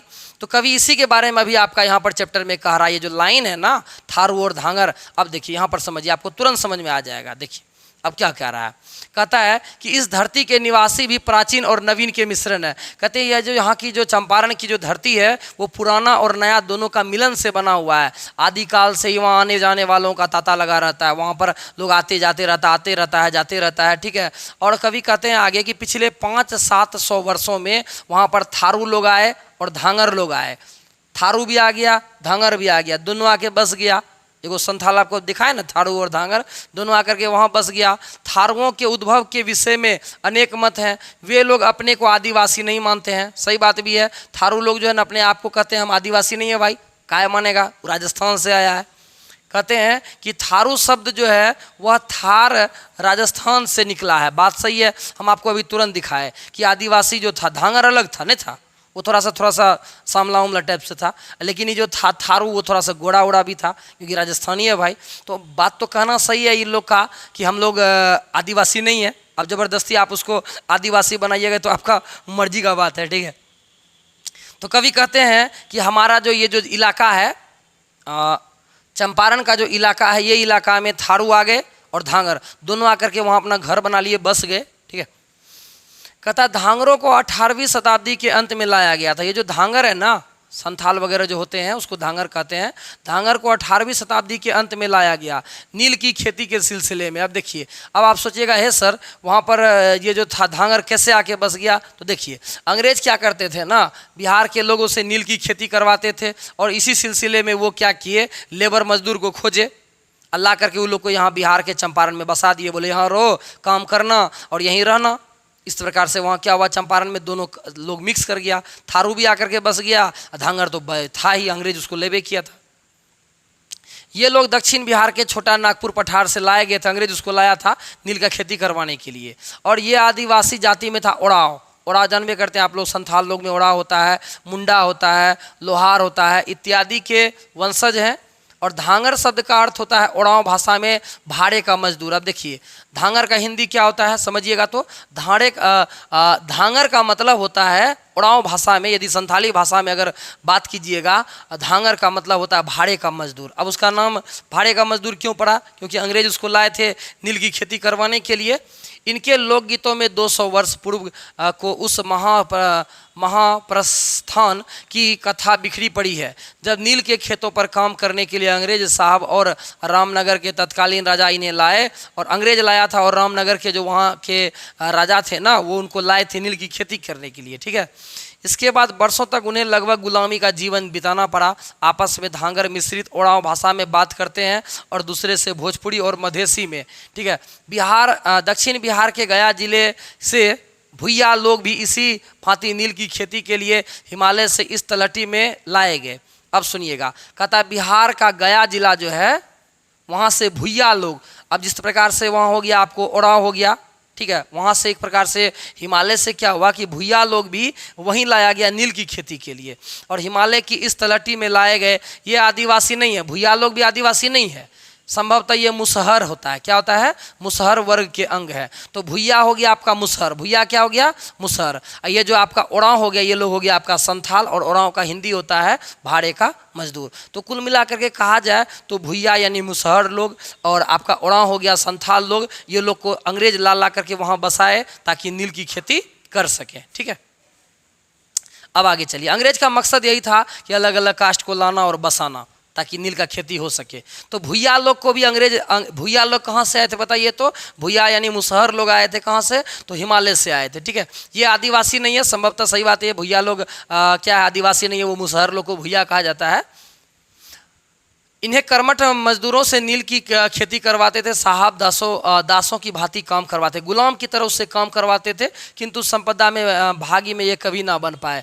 आने वालों का तांता बंधा ही रहता है। आक्रमणकारियों से त्रस्त राजकुल के वंशज, आजीविका के खोजी आदिवासी और हरिजन और मजदूर, उर्वरा भूमि से संपदा प्राप्त करने के अभिलाषी पंछाही जमींदार तथा वह गोरे साहब, जिन्होंने ब्रिटिश साम्राज्य के इस अज्ञात से कोने में अपना निजी वैभवशाली साम्राज्य स्थापित कर रखा था, सभी को आश्रय किया। तो कवि कहते हैं यहाँ पर कुछ नहीं है, आगे कहता है कवि में, यहाँ पर कवि ने कहा है कि वहाँ पर क्या हुआ कि चंपारण में आदिवासी, हरिजन, मजदूर सभी को ला करके बसाया गया। वहाँ का जमींदार लोग उससे काम करवाते थे, बदले में अंग्रेज को वो टैक्स दिया करते थे। ठीक है, अब आगे चलिए क्या कहता है। पिछले 10-12 वर्षों में एक नया त्रस्त समुदाय यहाँ आया, पूर्वी बंगाल के शरणार्थी। लेकिन क्या हुआ कि चंपारण में क्या हुआ, 10-12 वर्ष में क्या हुआ, एक और आदमी आकर के बस गया, पूर्वी बंगाल के शरणार्थी। कुछ बंगाली भी आकर के क्या हो गए, चंपारण में अपना डेरा डाल लिए। कहता है चंपारण में शायद पहला प्रयास किया गया पूर्वी बंगाल के शरणार्थियों को निश्चित योजना के अनुसार बसाने का, और वहाँ पर चंपारण में कोशिश किया गया कि जो बंगाली आए हैं उसको अच्छा से बसा दिया जाए। ठीक है, थारवों और धांगरों के बीच यह सस्य श्यामला भूमि उनकी भी धात्री बनी हुई है। बिछड़ी माता के सुखद संस्पर्श की स्मृति धान के खेतों में इन्हें मिली, और हिमालय की पदस्थली पर मानो गंगा सागर ने चरणोदक उंडेला। इतिहास की उंगलियां ऐसी वीणा पर थिरकी जिसकी हर झंकार का अलग स्मृति और प्रतिध्वनि है। तो अब आगे कुछ नहीं कहता है, अब आगे के लेखक आपके कह रहे हैं कि ये जो बंगाल की जो भूमि है वहाँ पर जो है बंगाली वगैरह को लाने का प्रयास किया गया, और वहाँ की जो वाकई जो वहाँ की हिमालय की जो भूमि है मानो किसी गंगा की भूमि है, क्योंकि हम लोग का जो गंगा का इलाका है भाई, बस आगे कुछ नहीं है। यहाँ पर बहुत सारा बात ये है कि टफ उफ दिया हुआ है, वो आपके एग्जाम में नहीं पूछेगा। ठीक है, जितना इंपॉर्टेंट है उस चीज़ को देखा जाए, बहुत आगे 8-8 पेज का ये आपका कहानी है। अब आगे चलिए, यहाँ तो हो गया आप सभी का, ये चलिए यहाँ से है। कहता आगे कि उस दिन चंपारण के एक सुदूर गांव में इस वीणा की विविध रागिनी सुनने को मिली। थारवों की अनुपम गृह कला, धांगरों की नर्तन, पूर्वी बंगाल की पुनर्वासित किसानों की करुण कीर्तन। कहते हैं बंगाल वहाँ जो चंपारण का इलाका है, चंपारण के इलाका में हर चीज़ आपको सुनने को मिलेगा। क्या क्या चीज़ आपको सुनने को मिलेगा, तो कहता है गृह कला, वहाँ का कुछ आपको कला वो लोग को देखने मिलेगा। धांगर वगैरह का जो नर्तन होता है ना, डांस, संथाली डांस के बारे में आप लोग जानते होंगे, बड़ा मज़ा आता है देखने में। खैर हम तो देखे हैं संथाली डांस, आप देखें कि नहीं देखे हैं कमेंट कीजिएगा, बड़ा मज़ा आता है देखने में। वो लोग क्या करता है क्या कि जैसे कि 3-4 गो लड़कियां होती है, हाथ पकड़ लेता है और इस प्रकार से डांस करता है पकड़ के। अब बोलिएगा तो हम ही डांस करके दिखा दें क्या, तो इस प्रकार से वहाँ होता है। यद्यपि मेरे अनुरोध पर एक देहाती प्रदर्शन का आयोजन किया गया। कवि कहते हैं कि मेरा अनुरोध था कि मैं जब वहाँ पर गया तो मैंने बोला कि चलिए कोई एगो प्रोग्राम दिखाया जाए। तो लेखक कहते हैं कि हम वहाँ गए ना, तो मेरे कहने पर एगो आयोजन हुआ, एक प्रकार से प्रोग्राम हुआ था जब हम वहाँ गए थे। लेखक ऐसा बोल रहे हैं, हम नहीं बोल रहे हैं। ठीक है, थारवों की कला मूलतः उनके दैनिक जीवन का अंग है। अब जिस पात्र में धान रखा जाता है वहाँ सीक का बनाया जाता है कई तरह के रंगों और डिजाइनों के साथ। सीक की रंग बिरंगी सीक की जो होता है रंग बिरंगी टोकरियों के किनारे सीप की झालर लगाई जाती है। झोपड़ी में प्रकाश के लिए जो दीपक है उसकी आकृति भी कलापूर्ण है। शिकारी और किसान के काम के लिए पदार्थ मूंज से बनाए जाते हैं, उनमें भी सौंदर्य और उपयोगिता का अद्भुत मिश्रण दिख पड़ा। किंतु सबसे मनोहर था नववधु का एक अनोखा अलंकरण। कहते हैं कभी आगे यहाँ पर कहते हैं आपका कि जब मैं वहाँ पर गया, जो इलाका मैंने घूमने के लिए गया, जब संथाल लोग का डांस वगैरह देखा, उन लोगों का जो कलाकृति देखा अद्भुत था। वहाँ का जो डिज़ाइन वगैरह हुआ करता था, बड़ा मज़ा आ गया वहाँ का डिज़ाइन वगैरह देखने में। कभी आगे कहते हैं कि नववधु का एक अनोखा अलंकरण। कभी कहते हैं कि मैंने जब वहाँ पर गया तो वहाँ पर मैंने क्या देखा, एक नववधु को देखा, तो वो उनका जो कल्चर था वो वाकई बहुत महान था। अब कभी कहते हैं आगे वो अनोखा था। जब वहाँ पर गए लेखक देखने के लिए तो नववधु का एक अनोखा अलंकरण देखा। मात्र आभूषण ही नहीं, हर पत्नी दोपहर का खाना लेकर पति के पास खेत में जाती है। कभी कहते हैं वाकई इन लोग जो संथाल लोग को मैंने देखा, वाकई ये लोग महान हैं, क्यों? क्योंकि वाकई ये लोग हमारी कल्चर को बनाए हुए हैं। और कवि कहते हैं वहाँ पर जब मैं गया तो मैंने क्या देखा कि वहाँ की जो जितनी भी महिलाएं थी वो अपनी पति के लिए खेत में खाना लेकर के जाती थी, ऐसा लेखक कह रहे हैं। नववधु जब पहली बार इस कर्तव्य को निभाने जाती है तो अपने मस्तक पर एक सुंदर पीढ़ा रखती है, सही बात भी है, वो दुपट्टा वगैरह रखती होगी, जिसमें 3 लटें वेनियों की भांति लटकती रहती है। हर लट में धवल सीपों का एक बीज विशेष के सफ़ेद दाने पिरोए होते हैं। ऊपर पीढ़े के ऊपर सींक की कलापूर्ण टोकरी में भोजन रखा होता है। टोकरी के दोनों हाथों से संभालो। जब लाज की भरी सुहाग भरी वधू धीरे धीरे खेत की ओर अपने पग बढ़ाती है और सीप की वेनियाँ रज कंकनों की भांति झंकृत हो उठती है और सारा गांव जान लेता है कि वधू अपनी प्रियतम को कलेऊ करने जा रही है। तो कवि कहते हैं कि वहाँ का कल्चर के बारे में कवि कहते हैं कि जब मैं वहाँ पर गया और वहाँ पर जब मैंने जा कर के देखा कि किस प्रकार से एक नवविवाहित जोड़ा जब वहाँ पर जो वहाँ की जो महिलाएँ हैं वो अपने पति का जो केयर करती है, जिस प्रकार से इज्जत करती है, उनके लिए खाना लेकर के जा कर के देना, अपने हाथ से जाकर के खाना देना और इस प्रकार से वहाँ पर पल्लू वगैरह रख करके जाना, तो कभी कहते हैं कि वे वाकई वहाँ का रियल में ओरिजिनल कल्चर है। और उनसे सारा गांव जान जाता है कि ये जा रही है अपने हस्बैंड के पास, इस प्रकार से लेकर के खाना वगैरह लेकर के। खैर चलिए, ये सब सारी चीज़ें हैं जो लेखक कहा है वहाँ के बारे में। इस मधुर और स्निग्ध संस्कृति की अपेक्षा धांगरों की सामाजिक जीवन अधिक प्रखर और उल्लासपूर्ण है। कभी वहाँ के धांगर लोगों के बारे में कहा, जो वहाँ का जो संथाल है उनके बारे में थोड़ा 2-4 लाइन लिख दिया है कि कैसा उन लोगों का कल्चर था, बस, और आगे कुछ नहीं। यहाँ पर स्त्री पुरुष दोनों ढलती शाम के मंद प्रकाश में सामूहिक नृत्य करने लगते हैं। कभी कहते हैं कि वहाँ का जो धांगर वगैरह जो होता है, वहाँ का जो उड़ाव होता है, उड़ाव यानी वहाँ का जो धांगर लोग होता है, शाम जैसे ही होता है ना, शाम में वो लोग क्या करते हैं, अपना मूड फ्रेश करने के लिए डांस वगैरह भी करते हैं। खैर भाई, लाइफ तो ऐसा ही होना चाहिए, दिन भर अपना मस्त कमा उमा और शाम में डांस वगैरह करो, इंजॉय करो। तो कभी कहते हैं वहाँ के जो महिलाएं वगैरह होती है वो लोग शाम में डांस वगैरह करते हैं, नर्तन करते हैं, किंतु कुछ निजी विशेषताएँ भी है। मर्द अपने दाहिने हाथ में रंगीन रुमाल लिए उसे हिलाते हैं। अब जो मर्द होता है वो अपना दाहिना हाथ में रुमाल ले लिया, रुमाल से हिलाता है और उसकी वाइफ नाचती है। चलिए, ये सब सारी चीज़ें हैं। यदि अगर अभी ऐसा लोग करेगा तो बोलेगा कि भाई तो दीवाना हो गया है, ठीक है। तो वहाँ का ये कल्चर है, वो लोग धांगर लोग का, ये लोग संथाल लोग का क्या करता है, वो लोग वहाँ का हस्बैंड क्या करता है, हाथ में रुमाल लेके नचाता है और उसकी वाइफ वहाँ नाचती है। तो क्या मज़ा आता होगा, काश हम लोग को भी देखने का मौका मिले। यह नेपाल का प्रभाव जान पड़ता, गीतों में कल्पना चित्रोपमता अधिक जान पड़ी। भाषा में भोजपुरी और उड़ाव का मिश्रण था। नृत्य के बीच बीच में कुछ लड़के तरह तरह के पशुओं की आकृति बनकर आते हैं। कहते हैं वहाँ जब वो जो डांस हो रहा था ना, तो कुछ लड़का क्या करता है, एकदम कोई भालू बन गया, कोई एकदम बन गया पक्षी उक्षी बन गया, कोई एकदम कुछ से कुछ बन करके मोर बन करके आगे में आ जाता है। तो बड़ा मज़ा आता होगा ये डांस देखने में, काश हम भी देख लेते इस डांस को। तो कभी कहते हैं वो डांस देखने में बड़ा मज़ा आता है। गीतों की मधुर व्यंजना के बीच प्रहसन की छवि दिखा जाते हैं। रीछ, शेर, हिरन इन निरसंग प्रेमी नर्तकों के बीच हिलमिल कुदक रहे हैं। लगा कि सदियों के नागरिक सभ्यता की अनगिनती पर्दे उठाए गए हैं। निर्बंध नर नारियों की आदिम किंतु सुषमा भरी झांकी मिली। तो कवि इस प्रकार से कहते हैं कि मैंने वहाँ पर बहुत बड़ा झांकी उकी को देखा कि लोग पशु वगैरह बन जाते हैं और वहाँ पर डांस वगैरह करते हैं शाम के टाइम में। दिन भर जो कमाते हैं कमाते खाते हैं, सब भाई कमाता खाता है, लेकिन ये शाम का जो दृश्य कवि कहते हैं कि मैंने वहाँ देखा, वाकई बड़ा मज़ेदार था। यही सब चीज़ है। खैर चलिए, कैसा लग रहा है आपको चैप्टर बताइएगा। चैप्टर तो बड़ा टेढ़ा है, लेकिन हम कोशिश कर रहे हैं आपको अच्छे से समझाने का। प्लीज़ वीडियो में अंत तक बने रहिएगा, नहीं तो बस क्वेश्चन आंसर आपसे बन भी नहीं करेगा। तो क्वेश्चन नहीं बनेगा तो फिर आप वीडियो को बैक करके देखिएगा। इससे बेहतर यही है एक ही बार में देखिए, लेकिन वीडियो को अंत तक देखिए, बीच में स्किप मत कीजिएगा, ठीक है।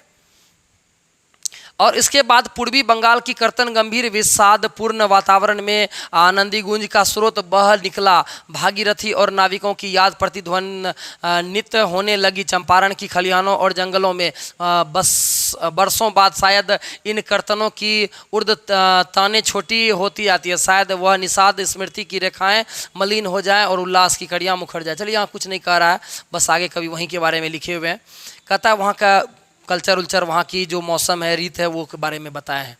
उल्लास रात बीत चली और दिवस के संघर्ष अंधेरे के पर्दे के पीछे सजग हो उठी। धरती अब वहाँ की धरती के बारे में कहते हैं कवि कि धरती देती है किंतु यहाँ का जनजीवन समृद्ध नहीं बन सका। बेतिया राज की ज़मींदारों में तो अंग्रेज ठेकेदार बन गए। 19वीं सदी में नील की खेती का विस्तार हुआ। बस आगे कवि कहते हैं वही नील की खेती का स्टार्ट हुआ। जैसा कि मैंने आपको पहले ही बता दिया है, नील से ही उन दिनों रंग बनते थे। सही बात है, नील से रंग बनता था, वही कपड़ा में हम लोग डालते थे। ठीक है, और नील की पश्चात देशों में बहुत मांग हुआ करती। नील तभी बहुत सेलिंग होता था। अब लोग नील उतना डालता नहीं है, वाइट कपड़ा को वाइट ही पहन लेता है। तभी नील का बहुत सेलिंग होता था। लाखों की संपदा उन अंग्रेज ठेकेदारों के हाथ लग गई, किंतु रैयत का कोई लाभ नहीं हुआ। बेतिया राज से बहुत कम अदा गई और हजारों एकड़ जमीन इन गोरे ठेकेदारों ने ले ली। तो जो अंग्रेज सब था ना, वो नील का खेती करवाता था और बहुत ज़मीन वो लोग हड़प लिया। ठीक है, ठेठ देहात में उन्हीं भव्य कोठियाँ खड़ी की गई और वो लोग उसी पैसा से बड़ा बड़ा कोठी बना लिया, घर द्वार सब बना लिया। हमारे हिंदुस्तान में किसानों ने ज़बरदस्ती नील की खेती करवाई और उन लोगों ने हमसे ज़बरदस्ती नील की खेती करवाई। क्या करवाई बच्चों? तो उन लोगों ने हम लोगों से ज़बरदस्ती नील की खेती करवाई और 20 कट्ठा ज़मीन में 3 कट्ठा, ये चलिए इसी के लिए इसका नाम पड़ा है 3 कट्ठा व्यवस्था। तो वो लोग क्या करता था, जैसे आपके पास 20 कट्ठा ज़मीन है तो उसमें आपको 3 कट्ठा करना पड़ेगा नील का खेती। आपको 20 कट्ठा में 3 कट्ठा आपको नील का खेती करना पड़ेगा। तो ज़बरदस्ती नील की खेती करवाते थे और केमिकल रंगों, चलिए नील खेती करवाते थे। 20वीं सदी के प्रारंभ होने में केमिकल रंगों की ईजाद होने पर नील की मांग कम हो गई। जब 20वीं शताब्दी आया तो केमिकल वाला रंग आ गया, तो ये जो ओरिजिनल नील था ना, जो अंग्रेज करवाते थे, इसका डिमांड घट गया। तब अंग्रेज सबको लग गया चलो भाई ये बिकने उकने वाला नहीं है। ठीक है, तो यह ज़बरदस्ती चलती रही और 3 कट्ठा से छूट पाने के लिए किसानों को मजबूर किया गया। वे मोटी रकमें गोरे ठेकेदारों को दे चंपारण और कुछ आसपास के इलाकों में इन नील्हे साहब का निष्कंठ साम्राज्य था। और चंपारण के जो आसपास का इलाका जो था, वो जो नील का जो खेती करवाते थे, वहाँ के ठेकेदार से भरा हुआ था। तो चंपारण यूं ही महान नहीं है, वहाँ की धरती वाकई गौरवमयी है और वहाँ के लोग भी बड़े धन्य हैं जिन्होंने अंग्रेजों का इतना जुल्म सहा है। साम्राज्य था उन दिनों जिस रास्ते पर साहब की सवारी जाती थी उस पर हिंदुस्तानी अपने जानवर नहीं ले जा सकते थे। ठीक है, क्या बात है, कहता है जिस रास्ते पर सवारी जाती थी ना, अंग्रेज साहब चलते थे, उस रास्ते पर हिंदुस्तानी अपना जानवर नहीं ले जा सकते थे। बताइए कितना जुल्म हो रहा था उस समय हिंदुस्तान के लोगों पर। जब अंग्रेज जिस रास्ते पर गुजरते थे उस रास्ते पर हम लोग नहीं जा सकते थे, हम लोग का जानवर नहीं चलता था। बताइए हिंदुस्तान के लोग कम कष्ट सहे हैं उस समय में, अंग्रेजों के ज़माने में। तो ऐसा कवि यहाँ पर लिखते हैं। ठीक है, यदि किसी रैयत के यहाँ उत्सव और शादी विवाह होता था तो साहब को नजराना भेजता था। कभी आगे कहते हैं यदि किसी के यहाँ, अंग्रेज के यहाँ किसी तरीका का फेस्टिवल होता था तो हिंदुस्तान का लोग उसको टैक्स देता था। चलिए आप अपना बर्थडे मनाइए, हैप्पी बर्थडे मनाइए, हमसे पैसा लीजिए। अब बताइए अंग्रेज का वाइफ का एनिवर्सरी होगा, अंग्रेज एनिवर्सरी मनाएगा और हिंदुस्तान का लोग उसको पैसा देगा। तो अंग्रेज क्या करता था, जिस कोई भी फेस्टिवल करता था तो हिंदुस्तान से लोगों से पैसा लेता था। बताइए कितना गलत है। नजराना का मतलब होता है रुपया पैसा। ठीक है, आगे चलिएगा। आगे कहते हैं कि साहब बीमार पड़ता था तो रैयतों को इलाज वसूलनी पड़ती थी। अगर साहब बीमार पड़ गया ना, अंग्रेज साहब, तो हम ही लोग से पैसा लेता था। अगर वो बीमार पड़ गया तो साहब हाथी खरीदता था, रैयत को अपनी गाड़ी कमाई से कुछ नहीं देना होता था। अमोलवा कोठी के साहब का नाम था एमन। कहता अमोलवा जो एक जगह था, वहाँ का जो कोठी था उसका साहब का नाम था एमन। वो अंग्रेजवा का नाम होगा एमन। भीषण आतंक था एमन साहब का, बड़ा खचरा था ही एमन साहब। ठीक है, बहुत खचर था ये क्या करता था, बहुत तभी उस समय में क्या करता था, बहुत अत्याचार करता था हिंदुस्तान के लोग पर। क्या कीजिएगा, इसको तो खैर चलिए हम लोग तो गाली गलौज भी नहीं दे सकते हैं। किसी भी रैयत की झोपड़ी में आग लगा देना, किसी को जेल में ठूस देना, बहुत बोले नहीं, बहुत खचर हुआ करता था। ये क्या करता था, किसी का झोपड़ी जला देता था, किसी का क्या करता था, किसी को जेल में ठूस देता था। और यह साहब रोज का काम था, इसका रोज का यही काम था। नाम क्या था ये अंग्रेज का, बताइए था, इसका नाम था एमन साहब। क्या नाम था इसका, एमन साहब। ये वैसे ही काम करता था, किसी का झोपड़ी में गया, अंग्रेज का झोपड़ी में आग लगा दो, हिंदुस्तान के लोगों को आग लगा दो। अब ये अंग्रेज इतना जुल्म ढाता था, हिंदुस्तान के लोग का झोपड़ी में आग लगाता था, किसी को जेल में ठूस देता था, ऐसा करता था ये अंग्रेज। ठीक है, तत्कालीन शासक नील्हे गोरों के हाथ का पुतला था। ये जो वहाँ का शासक था ना, नील्हा जो था वो गोरे का हाथ का पुतला था। उन दिनों उत्तर बिहार में दौरा करने वाले अफसरों के लिए देहात में डाक बंगले नहीं बनते थे, वे सभी साहबों की कोठियों में ठहरते थे। दक्षिण बिहार की बागी विचारों का असर चंपारण में देर से पहुंचे, इसलिए गंगा पर पुल बनने की स्कीम में तत्कालीन शासकों ने कोई दिलचस्पी नहीं दिखाई। और ये बरसों तक चंपारण में गोरे नीलों का राज ब्रिटिश साम्राज्य की छत्रछाया में पनपता रहा। तो हुआ क्या ना, तो कवि कहते हैं कि जो गंगा पर जो पुल बन रहा था ना, तो गंगा पर जो पटना में जो पुल है, जो गंगा नदी पर, तो अंग्रेज चाहते थे वो पुल ना बने। क्यों? क्योंकि अगर वो पुल बनेगा तो क्या होगा कि सभी आपस में कनेक्ट हो जाएंगे और अंग्रेजों का चाल बहुत दिन तक कामयाब नहीं हो पाएगा। इसलिए अंग्रेज चाहते थे गंगा नदी पर पुल बनवे नहीं करे, तो पुल बनाना कौन बड़ा बात है क्या। तो अंग्रेज चाहते थे गंगा नदी पर पुल ना बने, ताकि बिहार का जो चंपारण वाला इलाका है और बिहार है वो सब आपस में कनेक्ट ना हो, न कनेक्ट होगा और अंग्रेज का शासन चलते रहेगा। तो ये सब सारी चीज़ें हैं। और आतंक का दैन्य स्मृति और बेबसी उस आलम में 1917 के अप्रैल मास में एक बिजली सी कौंधी। चंपारण में गांधी जी का चमत्कार की कथा। लेकिन उस समय में 1917 में हमारे आते हैं किंग, उसका नाम है गांधी जी, ठीक है। और स्वयं राजेंद्र बाबू ने लिखा है। और स्वतंत्रता युद्ध के महानाटक को उस नंदी पाठ में मानव सूत्र रूप में संघर्ष और विजय की सारी गाथा ही समा गई। यहाँ के उसका ब्यौरा नहीं लिखूंगा। मई सन 62 में मुझे एक अभूतपूर्व सौभाग्य प्राप्त हुआ। मैं तीर्थ यात्रा पर निकला उन सभी स्थानों की रज लेने, और यहाँ गांधी जी ने इन 1917 का अभियान किया। उस तीर्थ यात्रा ने मुझे सत्संग मिला। कुछ अनुभवों को सन 17 में गांधी जी के साथ था, ठीक है। अब आगे देखिए, कहता है 1917 में अभियान किया, सौभाग्य प्राप्त हो। मैं तीर्थ यात्रा पर निकला उन सभी स्थानों को रज लेने के लिए, यहाँ गांधी जी के साथ 1917 में अभियान किया। उस तीर्थ यात्रा में मुझे सत्संग का मिला। महानुभावों ने 17 में गांधी जी का साथ मिला। सोने में सुहागा मोतीहारी में मिले थे श्री रामदयाल शाह। गांधी जी के रहने सहने का प्रबंध उनके हाथों में हुआ। चलिए, कवि आगे कहते हैं कि उस समय गांधी जी का एंट्री हो चुका था बिहार में 1917 में, और कवि कहते हैं वहाँ उसकी मुलाकात होती है रामदयाल शाह गांधी जी के साथ होती है, और वो लोग आपस में और वहाँ उनके हाथों रहते हैं और वहाँ पर उन लोगों से मिलते हैं। हरिवंश सहाय जो मुजफ्फरपुर के मोतिहारी गांधी जी के साथ गए थे, तो गांधी जी जब वहाँ से हमारे चंपारण आते हैं तो वहाँ पर उन लोगों के साथ क्या होता है, गांधी जी मुजफ्फर के मोतिहारी जब आते हैं तो वहाँ गांधी जी के साथ मिलते हैं और वकीलों वगैरह सबसे मिलते हैं। और हमारा जो आंदोलन होता है वो बहुत तेज होता है, क्योंकि हमारे जो थे हमारे बिहार के राजेंद्र बाबू वो भी गांधी जी से मिले, और इस प्रकार से हमारा आंदोलन सफल हुआ। और उस आंदोलन में बहुत सारे नेता लोग सब आए, श्री रामदयाल शाह, राम मोहनी प्रसाद जो कि चंपारण वगैरह के थे, हरवंश सहाय, तो इस प्रकार सभी आए। और सबसे इम्पोर्टेंट जो आपका यहाँ पर ये नाम है, उसका नाम है राजकुमार शुक्ल। तो राजकुमार शुक्ल आए और ये सभी लोगों ने मिल करके क्या किया, चंपारण आंदोलन को किया और हमारे बिहार के चंपारण के लोगों को नील की खेती से मुक्ति दिलाई। किंतु मेरा अविस्मरणीय अनुभव रहा है कि सुदूर भीतीहरवा गांव में, चलिए अब यहाँ पर एक गांव की बात आती है, उसका नाम है भीतीहरवा गांव में। कहते हैं अभी भीतीहरवा गांव की बात करते हैं। यह गांव अमलवा के निकट है। कहाँ पर है ये गांव? अमलवा के निकट है, ठीक है। यहाँ सन 17 में एमन साहब की तूती बोलती थी। अब सुनिए, एमन साहब, वही एमन साहब आ गया, उसकी तोती बोलती। जब गांधी जी चंपारण को रैयत का भय और अत्याचार का चंगुल से बचाने का प्रयत्न करते हैं, तो उन्होंने ग्रामीण जनता की सामाजिक अवस्था में सुधार का श्री गणेश से किया। श्री राम मोहनी प्रसाद ने बताया कि एक दिन किसी गाँव में किसानों की शिकायतों का अध्ययन करने गांधी जी जा रहे थे। उनके साथ दूर जाना था। हाथी पर दोनों सवार थे, कड़ी धूप थी। हाथी पर क्या थे? दोनों सवार थे। गांधी जी सब ठीक है ना। कहते हैं कड़ी धूप थी, तभी गांधी जी ने ग्रामों की दुर्व्यवस्था को दूर करने में शिक्षा की महत्ता पर अपने विचार प्रकट किए। तो चलिए ठीक है, यहाँ पर कवि कहते हैं आगे कि एक दिन गांव में किसानों का शिकायत सुनने के लिए गांधी जी जा रहे थे, ठीक है। उसका मुलाकात होगा वही अंग्रेजवाद से। तो कहते हैं दूर जाना था, शिकायतों को अध्ययन करने गांधी जी जा रहे थे, उनके साथ था और मोहनी प्रसाद भी उसके साथ थे। दोनों हाथी पर सवार थे, गांधी जी भी मोहनी प्रसाद जी हाथी पर सवार थे, ठीक है। तो ग्रामों की दुर्व्यवस्था करने जा रहे थे। उन्होंने जब ग्रामीण बच्चों की शिक्षा की व्यवस्था ना होगी तो केवल आर्थिक समस्याओं को सुलझाने का काम नहीं चलेगा। उन्होंने कहा कि चंपारण की कुछ ग्रामीण विद्यालयों की स्थापना करना चाहते हैं। तो गांधी जी ने वहाँ उन्होंने कहा कि हम लोग चंपारण में चाहते हैं कि शिक्षा व्यवस्था हो और ये टाइप का जो सिस्टम है अंग्रेजों का, ये सारा का सारा ख़त्म हो जाए। कुछ दिन बाद उन्होंने 3 गाँवों का में आश्रम विद्यालय के स्थापित किए और बरहरवा, मधुबन और भीतीहरवा कुछ निष्ठावान कार्यकर्ताओं के तीनों गांवों में तैनात किया। तो बहुत सारे लोग को कार्यकर्ता को वहां तैयार किए ताकि ये 3 गांव का विकास हो सके। तो गांधी जी कुल मिलाकर के वहाँ अच्छा काम किए हैं, वही सब चीज़ें हैं। कुछ निष्ठावान अभी कार्यकर्ताओं को 3 गांवों में तैनात किया।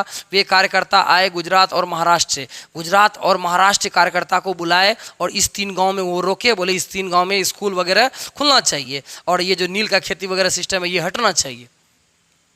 बरहरवा का विद्यालय विदेश में शिक्षा प्राप्त इंजीनियर श्री बवनजी गोखले और उनके विदुषी पत्नी अवंतिका बाई गोखले ने चलाया। तो कहते का क्या है, कहते हैं वहाँ पर जो बरहरवा में जो एक स्कूल खोला गया, उस स्कूल को जो है ना एक अंग्रेज था शिक्षा प्राप्त इंजीनियर, ठीक है ना, उसका नाम था बवनजी गोखले और उनकी जो विदुषी थी, उनकी जो विद्वान उनकी वाइफ वगैरह होंगी, तो वो दोनों मिल करके उस स्कूल को चलाए, ठीक है।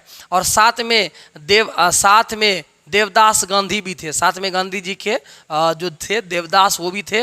मधुबन में गांधी जी ने गुजरात से नरहरि दास पारिक और उनकी पत्नी और उनके सेक्रेटरी महादेव देसाई को भेजा। कुछ दिन आचार्य कृपलानी, तो उन्होंने क्या किया कि इन लोगों को भेजा कि चलो भाई जाके देखो, उनकी पत्नी लोगों को भेजा कि वहाँ जाके देखिए कि क्या क्या हो रहा है। कुछ दिनों आचार्य कृपलानी भी वहाँ रहे, एक कृपलानी लोग थे वही रहे। चलिए इसमें नाम सब बराबर आदमी का बहुत सारा नाम ऐड कर दिया है। कहता है भीतिहरवा के अध्यक्ष थे वही उपरी डॉक्टर देव और सोमन जी। अब उतना नाम याद नहीं रखना कौन था नहीं था, ठीक है, खाली पढ़ते जाइए बस, बात खत्म है। बाद में वहाँ पुंडलिक जी आए, ये रहा क्वेश्चन। बाद में वहाँ कौन आए, तो पुंडलिक जी आए, ये याद रख लीजिएगा। बाद में वहाँ पुंडलिक जी आए और स्वयं कस्तूरबा भीतिहरवा आश्रम में रही और इन कर्मठ और विद्वान स्वयं सेवकों की देखभाल करती रही। तो बाद में पुंडलिक जी आते हैं, एक व्यक्ति होते हैं पुंडलिक जी आते हैं वहाँ पर और वहाँ का जो कार्यकर्ता वगैरह था उनका सेवा वगैरह किए। इन विद्यालयों का आदर्श क्या था, इस बारे में गांधी जी ने एक पत्र लिखा चंपारण के तत्कालीन अंग्रेज कलेक्टर को, जिन्होंने शिक्षा संबंधी उनके आदर्शों का प्रकाश पड़ता है। मैंने इन स्कूलों में किसी तरह का नापातुला पाठ्यक्रम चालू नहीं किया, क्योंकि मैं तो पुरानी लीक से हटकर चला हूँ। वर्तमान शिक्षा पद्धति को तो मैंने खौफनाक और है मानता हूँ। छोटे बच्चों के चरित्र और बुद्धि का विकास करने के बजाय यह पद्धति उन्हें बोनी पड़ती है। अपने प्रयोग में वर्तमान पद्धति के गुणों को ग्रहण करते हुए मैं उनके दोषों से बचने की चेष्टा करूंगा। मुख्य उद्देश्य यह होगा कि बच्चे ऐसे पुरुष और महिलाओं के संपर्क में आए जिन्हें सुसंस्कृत हो और चरित्र जिनका निष्फल हो। मैं इन्हें शिक्षा मानता हूं। अक्षर ज्ञान तो इस उद्देश्य की प्राप्ति का एक साधन मात्र है। जीविका के लिए जो बच्चे नए साधन सीखना चाहते हैं उनके लिए औद्योगिक शिक्षा की व्यवस्था की जाएगी। इरादा यह नहीं है कि शिक्षा पा लेने के बाद बच्चे अपने वंशागत व्यवसाय को छोड़ दे। जो ज्ञान स्कूल में प्राप्त करेंगे उनका उपयोग खेती और ग्रामीण जीवन के प्रसिद्ध करने में होगा। कुछ ही समय के लिए यहाँ सही गांधी जी ने आदर्शों को भीतिहरवा में कार्यान्वित करने की चेष्टा की गई। अब देखिए, कवि कहते हैं कि गांधी जी जो वहाँ पर आए तो भीतिहरवा जो गांव था वहाँ की जो गांव का व्यवस्था है उसको बदलने का कोशिश किए गांधी जी। और कवि कहते हैं कि शिक्षा का केवल उद्देश्य यही नहीं है कि सरकारी कलेक्टर बन जाना, जॉब कर रहना। कवि कहते हैं कि हम लोगों को, गाँव के लोगों को शिक्षा ग्रहण करना है और वहाँ का जो कल्चर है भीतिहरवा का, उन चीज़ों को सुधारना है। आप खेती भी करिएगा तो कोई दिक्कत नहीं है, लेकिन अगर आप पढ़े लिखे हैं तो उस अनुसार से आप खेती कीजिएगा तो वो ज़्यादा अच्छा रहेगा, ठीक है। पढ़ा लिखा लोगों का बात ही कुछ अलग होता है। उसी भीतिहरवा में पहुंचता हूं जहां मेरा भाग्य देखिए उसी दिन वहां मौजूद थे जहां पुंडलिक जी। कहते हैं, कवि कहते हैं कि उसी भीतिहरवा में मैं पहुंचता हूं, लेखक पहुंचते हैं और मेरा भाग्य देखिए उसी दिन वहां मौजूद थे श्री पुंडलिक जी। कहते हैं पुंडलिक जी भी मुलाकात हमसे, कवि कहते हैं कि मेरी मुलाकात पुंडलिक जी से हो जाती है। किससे? पुंडलिक जी से। सन 17वीं में इन्हीं पुंडलिक जी को गांधी जी ने बेलगांव बुलाया था।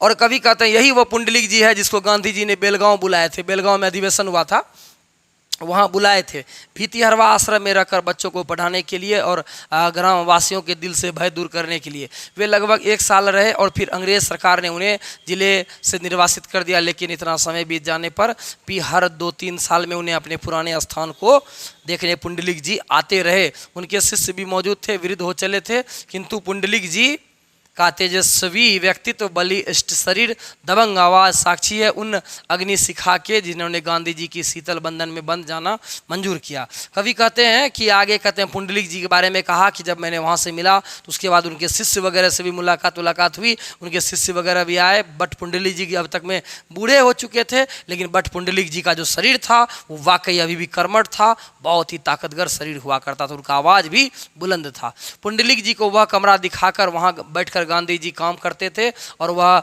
मेज जिस पर शायद उन्होंने चिट्ठियां लिखी, एक मठ के निकट यह आश्रम है। गांव में गांधी जी को आश्रय देने की किसी की हिम्मत नहीं पड़ी। मठ के महंत ने एक महुए के पेड़ के नीचे जगह दी। चलिए, कहते हैं मठ के महंत ने महुए के पेड़ के नीचे उनको शरण दी थी। तो कहते हैं आप आगे सुनिएगा, यहाँ मजेदार चीज़ है, इसको पढ़ते हैं। पुंडलिक जी को वह कमरा दिखाया गया जहाँ बैठकर गांधी जी काम करते थे। तो कवि कहते हैं कि जब पुंडलिक जी वहाँ फिर से आए तो वह कमरा दिखाता है कि जहाँ पर गांधी जी काम करते हैं। वह मेज दिखाया गया जिस पर गांधी जी चिट्ठियाँ लिखा करते थे। एक मठ के निकट वह आश्रम दिखाया। गाँव में गांधी जी को आश्रय देने की किसी की हिम्मत नहीं पड़ती थी। तो क्योंकि गांधी जी क्योंकि थे अंग्रेज का टक्कर देने आए थे, तो कोई लोग उसको गांधी जी को रहने के लिए जगह नहीं देता है। तो इस प्रकार से मठ का एगो महंत था, वो एगो महुआ का पेड़ था। महुआ का पेड़ के नीचे गांधी जी को और पुंडलिक जी वगैरह को वहाँ पर शरण दिए थे। गांधी जी ने खटिया बिछाई और गांधी जी को कौन सा जगह दिया बैठाया गया था? तो महुआ के गाछ के नीचे बैठाया गया था। गांधी जी ने खटिया बिछाई और बाद में एक झोपड़ी बनाई जिसमें डॉक्टर देव आकर और आश्रम भी चलाते रहे। उस झोपड़ी को एमन साहब के कर्मचारियों ने जला दिया। अब देखिए, वही खच्चर अंग्रेज एमन साहब के कर्मचारियों ने जला दिया। बाद में उस खपरेल भवन बना दिया गया, वह बहुत मौलिक अवस्था में है। कस्तूरबा यहाँ रहकर आश्रम के कार्यकर्ताओं का देखभाल करती है। महात्मा गांधी की जो है कस्तूरबा गांधी, वो आती है और आश्रम में रह करके देखभाल करती है। गांधी जी प्रायः बेतिया और मोतिहारी में ही रहते हैं। गांधी जी बेतिया में रहे और मोतिहारी में प्रायः रहे, और गांधी जी ने जो नील का आंदोलन किया उसको सफल करके ही यहाँ से गए। पुंडलिक जी 3-4 शिष्या से भी मिले। पुंडलिक जी ने सन 17 में अपने रोचक अनुभवों की कथाएं भी सुनाई। एक दिन एमन साहब उनके आश्रम में आए। वही अंग्रेज आया था एक दिन एमन साहब इसके आश्रम में। कायदा था कि साहब जब आए तो गिरिपति उनके घोड़े का लगाम पकड़े। अब सुनिए, एक दिन क्या होता है, एमन साहब आ जाते हैं पुंडलिक जी से मिलने के लिए, ठीक है। तो नियम क्या था कि जब वो घोड़ा से आएंगे तो कोई उसका लगाम पकड़ेगा। पुंडलिक जी ने कहा नहीं, उसे आना है तो मेरी कक्षा में आए। अब देखिए, वाह क्या बात है पुंडलिक जी, आप तो हिट कर गए। तो कवि कहते हैं, लेखक कहते हैं यहाँ पर कि पुंडलिक जी, कवि नहीं लेखक समझ लीजिए। तो कवि कहते हैं कि लेखक कह रहे हैं कि जब पुंडलिक जी से मिलने के लिए वो अंग्रेज आया था, वो जो खच्चर अंग्रेज था ना, क्या नाम था उसका बताइए? तो एमन साहब था ना यहाँ पर। तो कवि कहते हैं जब वो अंग्रेज वहाँ पर आए तो अंग्रेज को पुंडलिक जी बोले अरे उनसे मिलना है तो वो मेरे से रूम में आए ना, हम क्यों जाएंगे उससे मिलने के लिए। क्या बात है, वाकई ताकत है पुंडलिक जी में। पुंडलिक जी ने गांधी जी से सीखी निर्भीकता, और वही निर्भीकता उन्होंने गांव वालों को दी। कवि कहते हैं कि जो गांधी जी जो अंग्रेज से नहीं डरते थे, वही चीज़ को अब कौन सीख गए? पुंडलिक जी। और पुंडलिक जी से पूरे गाँव वाला लोग सीखा कि अंग्रेजों से मुकाबला कैसे करना चाहिए और उनसे डरना नहीं चाहिए। अब आगे देखिए क्या कहते हैं। चंपारण अभियान का सबसे बड़ा वरदान यह निर्भीकता थी। आज हम जब स्वतंत्रता के वातावरण में स्वच्छंदता का भी नर्तन देखते हैं तो शायद हम उस निरंकुशता का आतंक का अंदाज भी नहीं लगा सकते हैं जिसकी छाया हमारे अगणित देशवासियों इन ग्रामीण अंचलों में काल यापन करते हैं। गांधी जी ने उस दुर्भेद अंधकार को चीर दिया, किंतु उसी चंपारण में उनकी दूसरी सीख को हमारी शिक्षित समाज हृदयंग नहीं कर सका। मैंने गांधी जी का तत्कालीन पत्र व्यवहार अंशतः पढ़ा। एक भी वाक्य ऐसा नहीं लिखे जिन्होंने तथ्य की पूरी जानकारी ना हो। अधिकांश पत्र अंग्रेज अधिकारियों के लिखे थे। उनके पास तरह तरह की खबरें आती थी, रंजनपूर्ण। आजकल का ज़माना होता है तो लोग उनके खबरों को समाचार पत्र में छापते, क्रोधपूर्ण दोषारोपण करते, किंतु गांधी जी हर बात को तोलते स्वयं सत्यापन करते, बिना छानबीन किए किसी मामले पर नहीं लिखते। समाचार पत्रों में अपनी इंक्वायरी के समाचार पत्र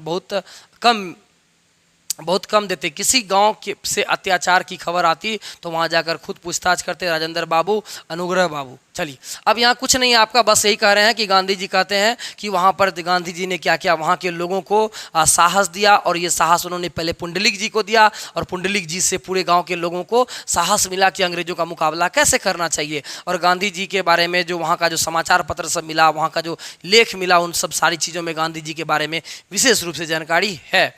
असल में जब 1916 में लखनऊ कांग्रेस में लोगों ने उन्हें चंपारण की त्रस्त जनता के संबंध में प्रस्ताव रखने को कहा तो अपनी आंखों से देखे बिना, इन बातों की जांच पड़ताल किए बिना मैं इस मामले में नहीं पढ़ूंगा। नीले साहब के बंगले में जाकर उनकी बातें भी सुनते थे। यही सत्य है कि जिनका आचरण उनके जीवन में संबल था।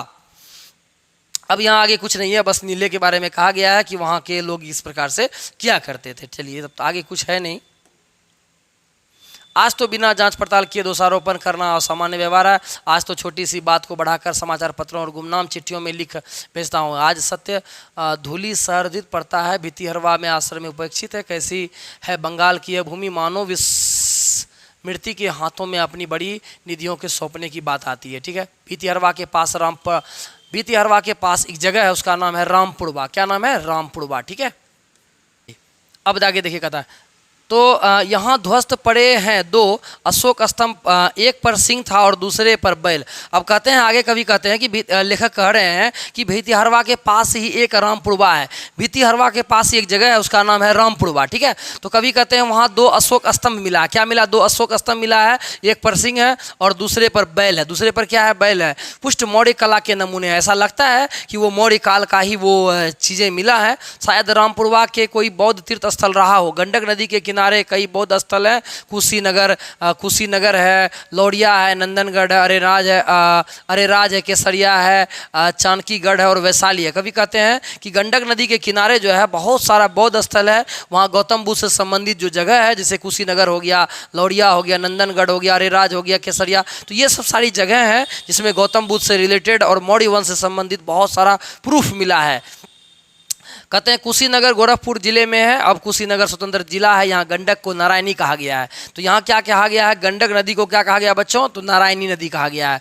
अब नदी कई मील हट गई है। अब कभी कहते हैं वो जो नदी है वो कई मील हट चुकी है। भगवान बुद्ध की निर्वाण सैया की वह मूर्ति निस्संदेह विराट है। कभी कहते हैं भगवान बुद्ध की जो वहाँ निर्वाण सैया की जो मूर्ति है वह निस्संदेह विराट है। आप जाइएगा कभी देखने के लिए तो ये आपको मूर्ति मिलेगा वहाँ पर। ठीक है ना, भगवान बुद्ध है और सोए हुए हैं, तो वो मूर्ति कई विराट है। संभवतः इस मूर्ति का मंदिर के निर्माण की ईसा की प्रथम और द्वितीय शताब्दी में उन्हीं लोगों ने कराया होगा। वह बोध गया का मंदिर बनवाया होगा जिस स्थान पर कुशीनगर के निवासियों ने तथागत के शरीर को भस्म किया। वहाँ एक ध्वस्त स्तूप खड़ा है। यथावत की भस्म के ऊपर गंडक नदी के आसपास अनेक स्तूप हैं, अनेक स्मारक बने हैं। गंडक के पूर्वी तट पर बिहार के नंदनगढ़ का विशाल स्तूप प्राचीन स्थापत्य की अभूतपूर्व कीर्ति है। इसका मुकाबला जावा के बरबदूर का मंदिर ही कर सकता है। तो कभी कहते हैं कि वहाँ पर जो है जो गंडक नदी है, तो गंडक नदी का जो जगह है वहाँ पर जो गौतम बुद्ध की जो प्रतिमाएं वे मिली है, वाकई वह विशाल है। और कभी वहाँ के बारे में कहते हैं कि वहाँ पर एक बदूर का मंदिर भी है, वो भी बड़ा ही विशाल है।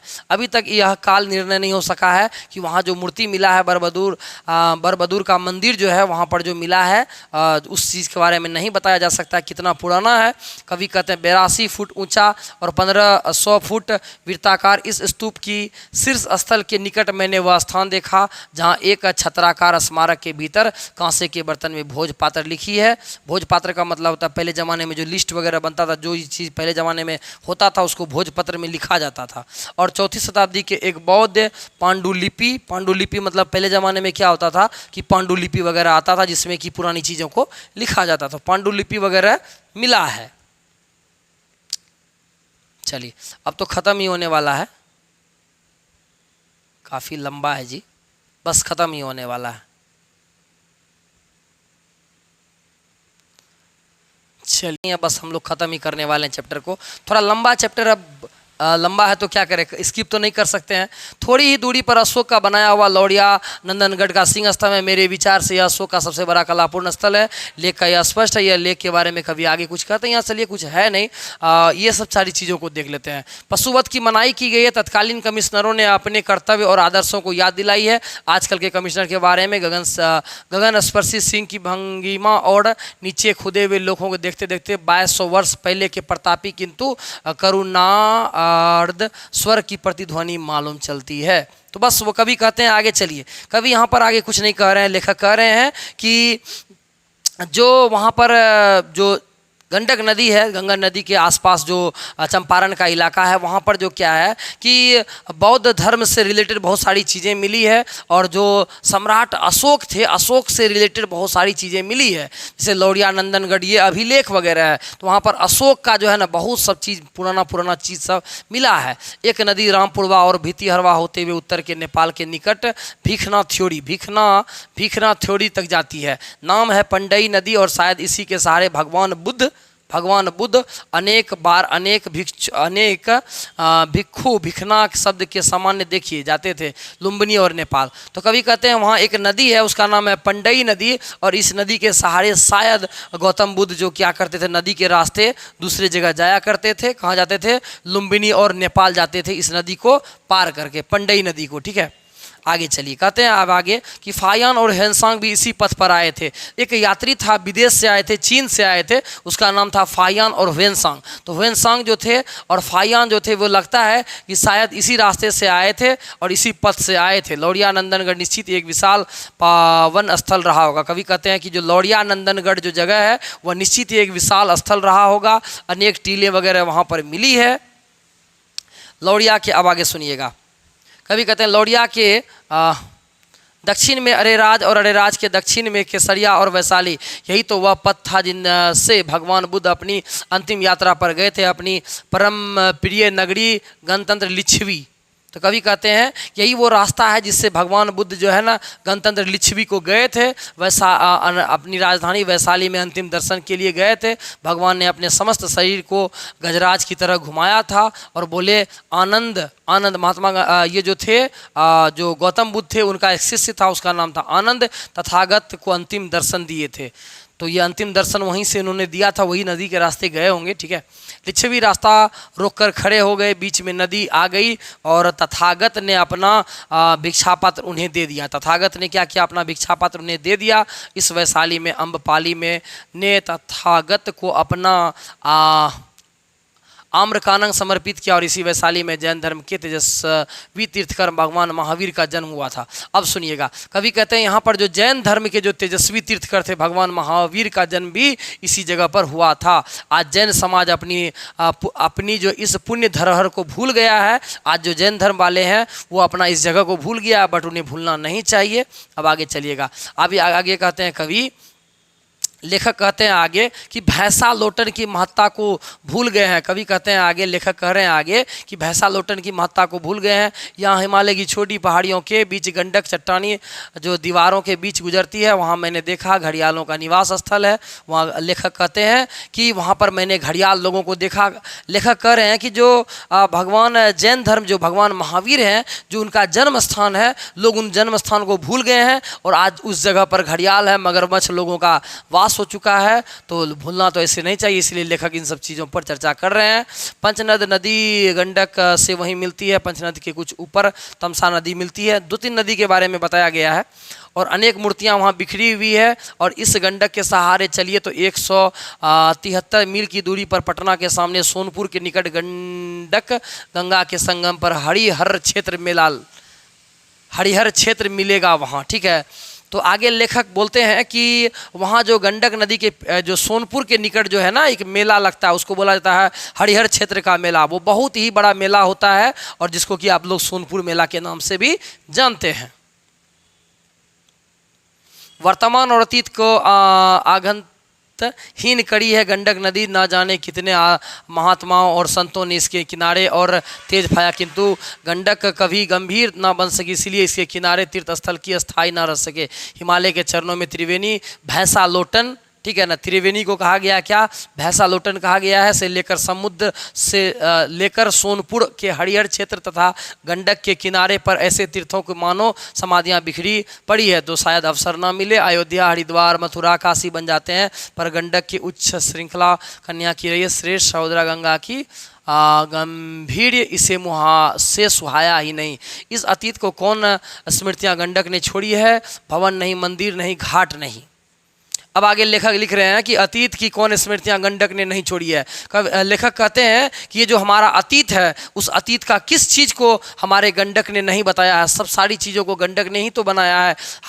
हवाई जहाज से गंडक घाटी के दोनों ओर नाना आकृतियों को ताल दिख पड़ते हैं। लेखक कहते हैं यदि अगर आप हवाई जहाज से भ्रमण करते हैं तो गंडक नदी के आसपास जो है बहुत सारा पुरानी चीज़ें मिलती है, तो आप उन सब चीज़ों को देखिए। कहीं उथले हैं तो किंतु कहीं जगह शस्य श्यामल धरती है। तो गंडक के बारे में कवि और गंडक नदी के आसपास का जो इलाका है उसका थोड़ा सा तारीफ किए हैं कि अतः यहाँ की ठिठकी हुई बरहालियों की भांति टेढ़े मेढ़े पिंतु शुभ्र एवं निर्मल इन तालों को कहते हैं। और चेर और मन, चौर उथले ताल हैं जिनमें पानी जाड़ों और गर्मियों से कम हो जाता है और खेती भी होती है। मन विशाल और गहरे लाल हैं। मन शब्द मानस और अपभ्रंश से गंडक की उछल नृतन के समय बिखरे हुए आभूषण है। मानो यह मन और चौर बाढ़ आई तालों के उल्लंघन, ठीक है ना, कर नदी ने दूसरा पथ पकड़ा। बाकी यहाँ कुछ खास है नहीं, ठीक है। ऐसा एक ताल है सरैया मन, ठीक है।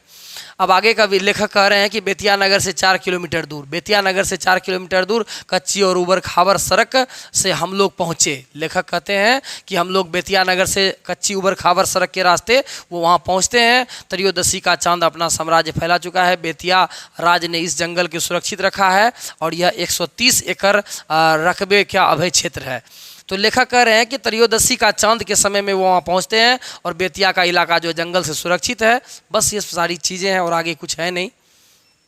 एक नर्सरी है किंतु प्राचीन जंगल भी सुरक्षित है।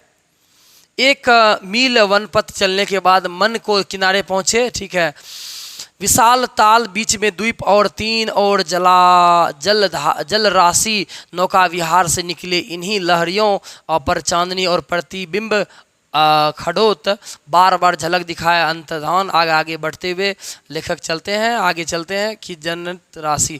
चलिए यहाँ कुछ है नहीं। आगे लेखक लिख रहे हैं कि बीच धारा में पहुँचने पर नाविकों ने कहा जल पीजिए, बड़ा स्वस्थवर्धक है।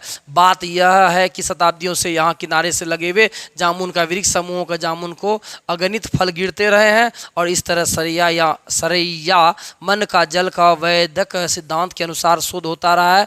बेतिया नगर से अनेक अमीर बीमार इस जल को के घरों से मंगाते हैं। लेखक कहते हैं जब मैं वहाँ पर गया तो वहाँ का जो नाविक सब था वो कहते हैं कि सर ये जल आप पीजिए, ये जल वाकई बहुत बढ़िया है, क्योंकि यहाँ पर जो बेर वगैरह सब होता है ना, जामुन का जो होता है, तो जामुन जो होता है, जामुन गिरता है वहाँ पर और उससे वो जो जल होता है वो अच्छा हो जाता है। तो वो जल को पीजिए। निश्चित रूप से बहुत सारे लोग आते हैं इस जल को पीने के लिए, तो वो नाविक वगैरह इनको कहते हैं लेखक को। सरैया मन का जल स्थिर है निबंध है, किंतु गंडक नदी का जल तो सदियों से चंचल रहा है। लेखक कहते हैं यहाँ पर कि जो गंडक नदी है उसका जल सदियों से चंचल रहा है, वो हमेशा विकराल रूप धारण करते रहा है। जिसने इतने तीरथ तोड़े, क्या वह कोई वरदान दे सकेगी असंख्य प्राणियों को जो इतनी घाटी में संघर्ष और अभाव की जीवन बिताते हैं। चंपारण जिले में मोटर से घूमते हुए मैंने इतने ध्वस्त स्तूप, मंदिर, स्तंभ देखे और वहाँ एक भी प्रकार की प्राचीरें जगह जगह मस्तक उठाए दिखी। ये ईंटें और पत्थरों के निरुपाय खंडर नहीं है, इन पर प्राचीन लिपियों भी लिखे हुए हैं, लेकिन कई कुदालियों और फावरों का छाप नए पौरुष के छाप है। नए पौरुष के क्या है तो छाप है, प्राचीन है। गंडक नदी योजना की नहरों के तटबंध यहाँ लाखों मजदूर तैयार हैं। एक होगी पश्चिमी नहर के नगर 120 मील लंबी, जिसका 11.5 मील नेपाल में पड़ेंगे। अब देखिए लेखक कहते हैं कि यदि अगर आप वहाँ जाते हैं चंपारण का इलाका में, यदि अगर आप जाते हैं घूमने के लिए, तो वह इलाका आपको निश्चित रूप से बहुत विशाल दिखेगा और वहाँ का जो इलाका है वो आप देखिए, निश्चित रूप से आपको पुरानी चीज़ें मिलेगी। लगेगा कोई वहाँ पर उसको विध्वंस कर दिया है, उन चीज़ों को नष्ट कर दिया है। अब आगे देखिए, बस आगे कुछ है नहीं। इन पर प्राचीन लिपियां भी लिखी हुई है, इन कुदालियों फावरों से बीच है। एक पश्चिमी नहर 120 मील दूरी, ये 11.5 मील नेपाल में पड़ेंगे। 68 मील उत्तर प्रदेश गोरखपुर और देवरिया जिले में और शेष बिहार के सारण जिले में। पूर्वी नहर की लंबाई 155 मील होगी और इसके द्वारा नेपाल और तिरहुत के विशाल क्षेत्र की आबादी होगी। इसके अलावा नेपाल के लिए एक पावर हाउस भी बनेगा। अब लेखक कह रहे हैं कि वो नदी के आसपास क्या बनेगा, एक पावर हाउस बनेगा बिजली वगैरह के लिए। भैंसा लोटन की नहरें निकलेंगी और लगभग 3000 फुट लंबा बराज बनेगा। और वहाँ क्या बनेगा, बैराज बन रहा है, वही डैम बन रहा है, ठीक है, जिसके ऊपर से सड़क और रेल जाया जाएगा। सड़क और रेल चलेगा। कुल मिलाकर 41.49 लाख एकड़ जमीन की आबपासी इन नहरों की होगी। कुल व्यय होगा लगभग 40 करोड़ रुपए। लेखक कह रहे हैं कि वहाँ पर भैंसा लोटन के पास जो है डैम बनेगा और उससे बहुत भारी मात्रा में रुपए पैसे खर्च होंगे और उससे नया जीवन का सृजन होगा। भैंसालोटन में भारतीय इंजीनियर जंगल के बीच इस नवीन जीवन केंद्र का निर्माण कर रहे हैं। प्राणवान विद्युत तुल्य सिराओं का जाल फैल रहे हैं। मोटर बोट गंडक की वक्ष स्थल को चीरकर आगे बढ़ रही है। अब लेखक कह रहे हैं कि हम लोग मोटर से जा रहे हैं, यानी जो बोट है उससे जा रहे हैं और आगे जा ही रहे हैं। अब आगे देखते हैं क्या होता है। मुझे बैराज और नहरों की टेक्निकल बातें समझा रहे थे। तो वहाँ पर जो लोग थे ना, वो बैराज के बारे में लेखक जगदीश चंद्र माथुर को समझा रहे थे। सर ऐसे डैम बनेगा, ब्रिज बनेगा, ठीक है। और आगे देखिए, युगों युगों से आई गज। अब इतना ठोई लास्ट है, आपने मेरा साथ दिया यहाँ तक, चलिए ठीक है। तो कहता है युगों युगों से होती आई गज और ग्राह की लड़ाई के अंत होने जा रहा है। दैन्य और अभाव की ग्राह के विकराल मुख में फंसे जन समुदाय का संकट मोचन करने के लिए एक अजय और पौरुषयुक्त नारायण के विराट रूप का निर्माण हो रहा है। ये नहरें ही उस नारायण की अनेक भुजाएं हैं। बिजली के तारों का जाल ही उसका त्राणकर्ता चक्र है। और मन ही मन नमस्कार करता हूँ इन इंजीनियरों और विश्वकर्माओं को, मजदूरों को, जो भगवान के इस नूतन विराट रूप को विधाता है, जिनकी बुद्धि और परिश्रम की गाथा कवि और कलाकार अंकित करे ना करे, जिनकी बनाई मूर्तियां के प्राण संचार होते ही सदियों के भग्न मंदिर ज्योतिर हो उठेंगे। लेखक कहते हैं कि मैं नमन करता हूं वहां के इंजीनियर को और वहां के जो कारीगर हैं, विश्वकर्माओं को, जो कि वहां पर जो गंडक नदी है वहां पर डैम बनाने का काम कर रहे हैं। तो वाकई ये महान है। और आप आगे लास्ट में लेखक जो है वो लिखते हैं नदी के बारे में, ओ सदा नीरा, ओ गंडक नदी, ओ सदा बहने वाली नदी, ओ चकड़ा, ओ नारायणी नदी को कहा है। किसको कहा है बताइए? तो गंडक नदी को कहा। क्या कहा है?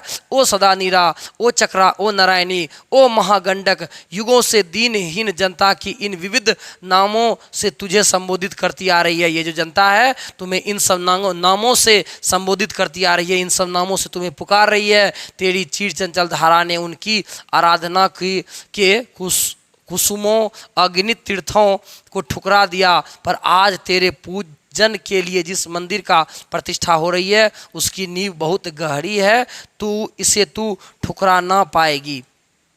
अब लेखक लिखते हैं कि यहाँ जो है मंदिर बन रहा है, यहाँ जो डैम बन रहा है, अब इसे जो है इससे इसका इतिहास जाना जाएगा, चंपारण का इतिहास जाना जाएगा। तो तू इसे ठुकरा नहीं पाएगी और इसे तुम भूल नहीं पाएगी। तो बस कुल मिला करके यहाँ यही है।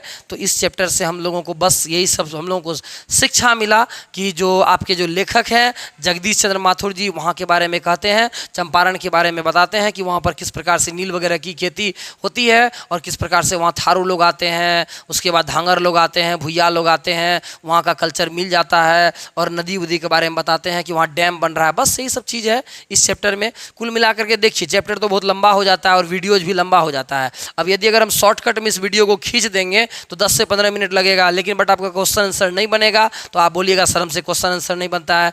यदि अगर आपको करना है 400 प्लस नंबर लाना है, बिहार टॉपर करना है, तो आपको वीडियोज़ को पूरा देखना पड़ेगा। अच्छे से देखिए, थोड़ा वक्त लगेगा, लेकिन देखिए जो चीज़ें हैं अच्छी चीज़ें हैं, उसको पढ़ने में अच्छा वक्त तो लगता ही है। यदि अगर आप बीच में स्किप कर देते हैं, भगा भगा करके देख लेते हैं, तो आपको पूरा समझ में नहीं आएगा। आपके प्यारे शिक्षक ज्ञानेंद्र सर कोशिश किए कि आपको इस वीडियोज़ को अच्छे तरीक़ा से अपनी भाषा में समझाने का। कुछ चीज़ें हैं यहाँ पर जो कि उसको पढ़ना लगभग संभव नहीं होता है। अब सारा का सारा बात इंपॉर्टेंट है नहीं, आपका भी दिमाग झूठ-मूठ का बोझिल हो जाएगा। लगातार लाइन बाय लाइन को एक तरफ से अगर समझाएंगे तो वीडियो जो है 7-8 घंटे का बनेगा। 7 से 8 घंटा लगेगा सिर्फ एक चैप्टर को कंप्लीट करने में। फिर भी मैंने कोशिश किया कि आपको कम समय में और आपको अच्छे से समझाएं। तो थैंक यू सो मच बच्चों। हम लोग मिलेंगे फिर से एक नए टॉपिक में, और इसका जो आपका एक ऑब्जेक्टिव वाला वीडियो जाएगा जस्ट इसके बाद। आप ऑब्जेक्टिव वाला वीडियो को अवश्य देख लीजिएगा, जस्ट इसके बाद आपका ऑब्जेक्टिव का ही वीडियो ही आएगा। आप ऑब्जेक्टिव का वीडियो अवश्य देख लीजिएगा। ऑब्जेक्टिव देखने से आपका ये चैप्टर जो है पूरा अच्छे से क्लियर हो जाएगा। तो फटाफट से आप इस वीडियो को लाइक कर दीजिए और जो भी दोस्त है उसको भी शेयर कर दीजिए कि आपको मैंने अच्छे से पढ़ाया। तो थैंक यू सो मच बच्चों, मिलते हैं हम लोग फिर से एक नए वीडियो में एक नए टॉपिक के साथ। तब तक लेते हैं विदा। Thank you so much.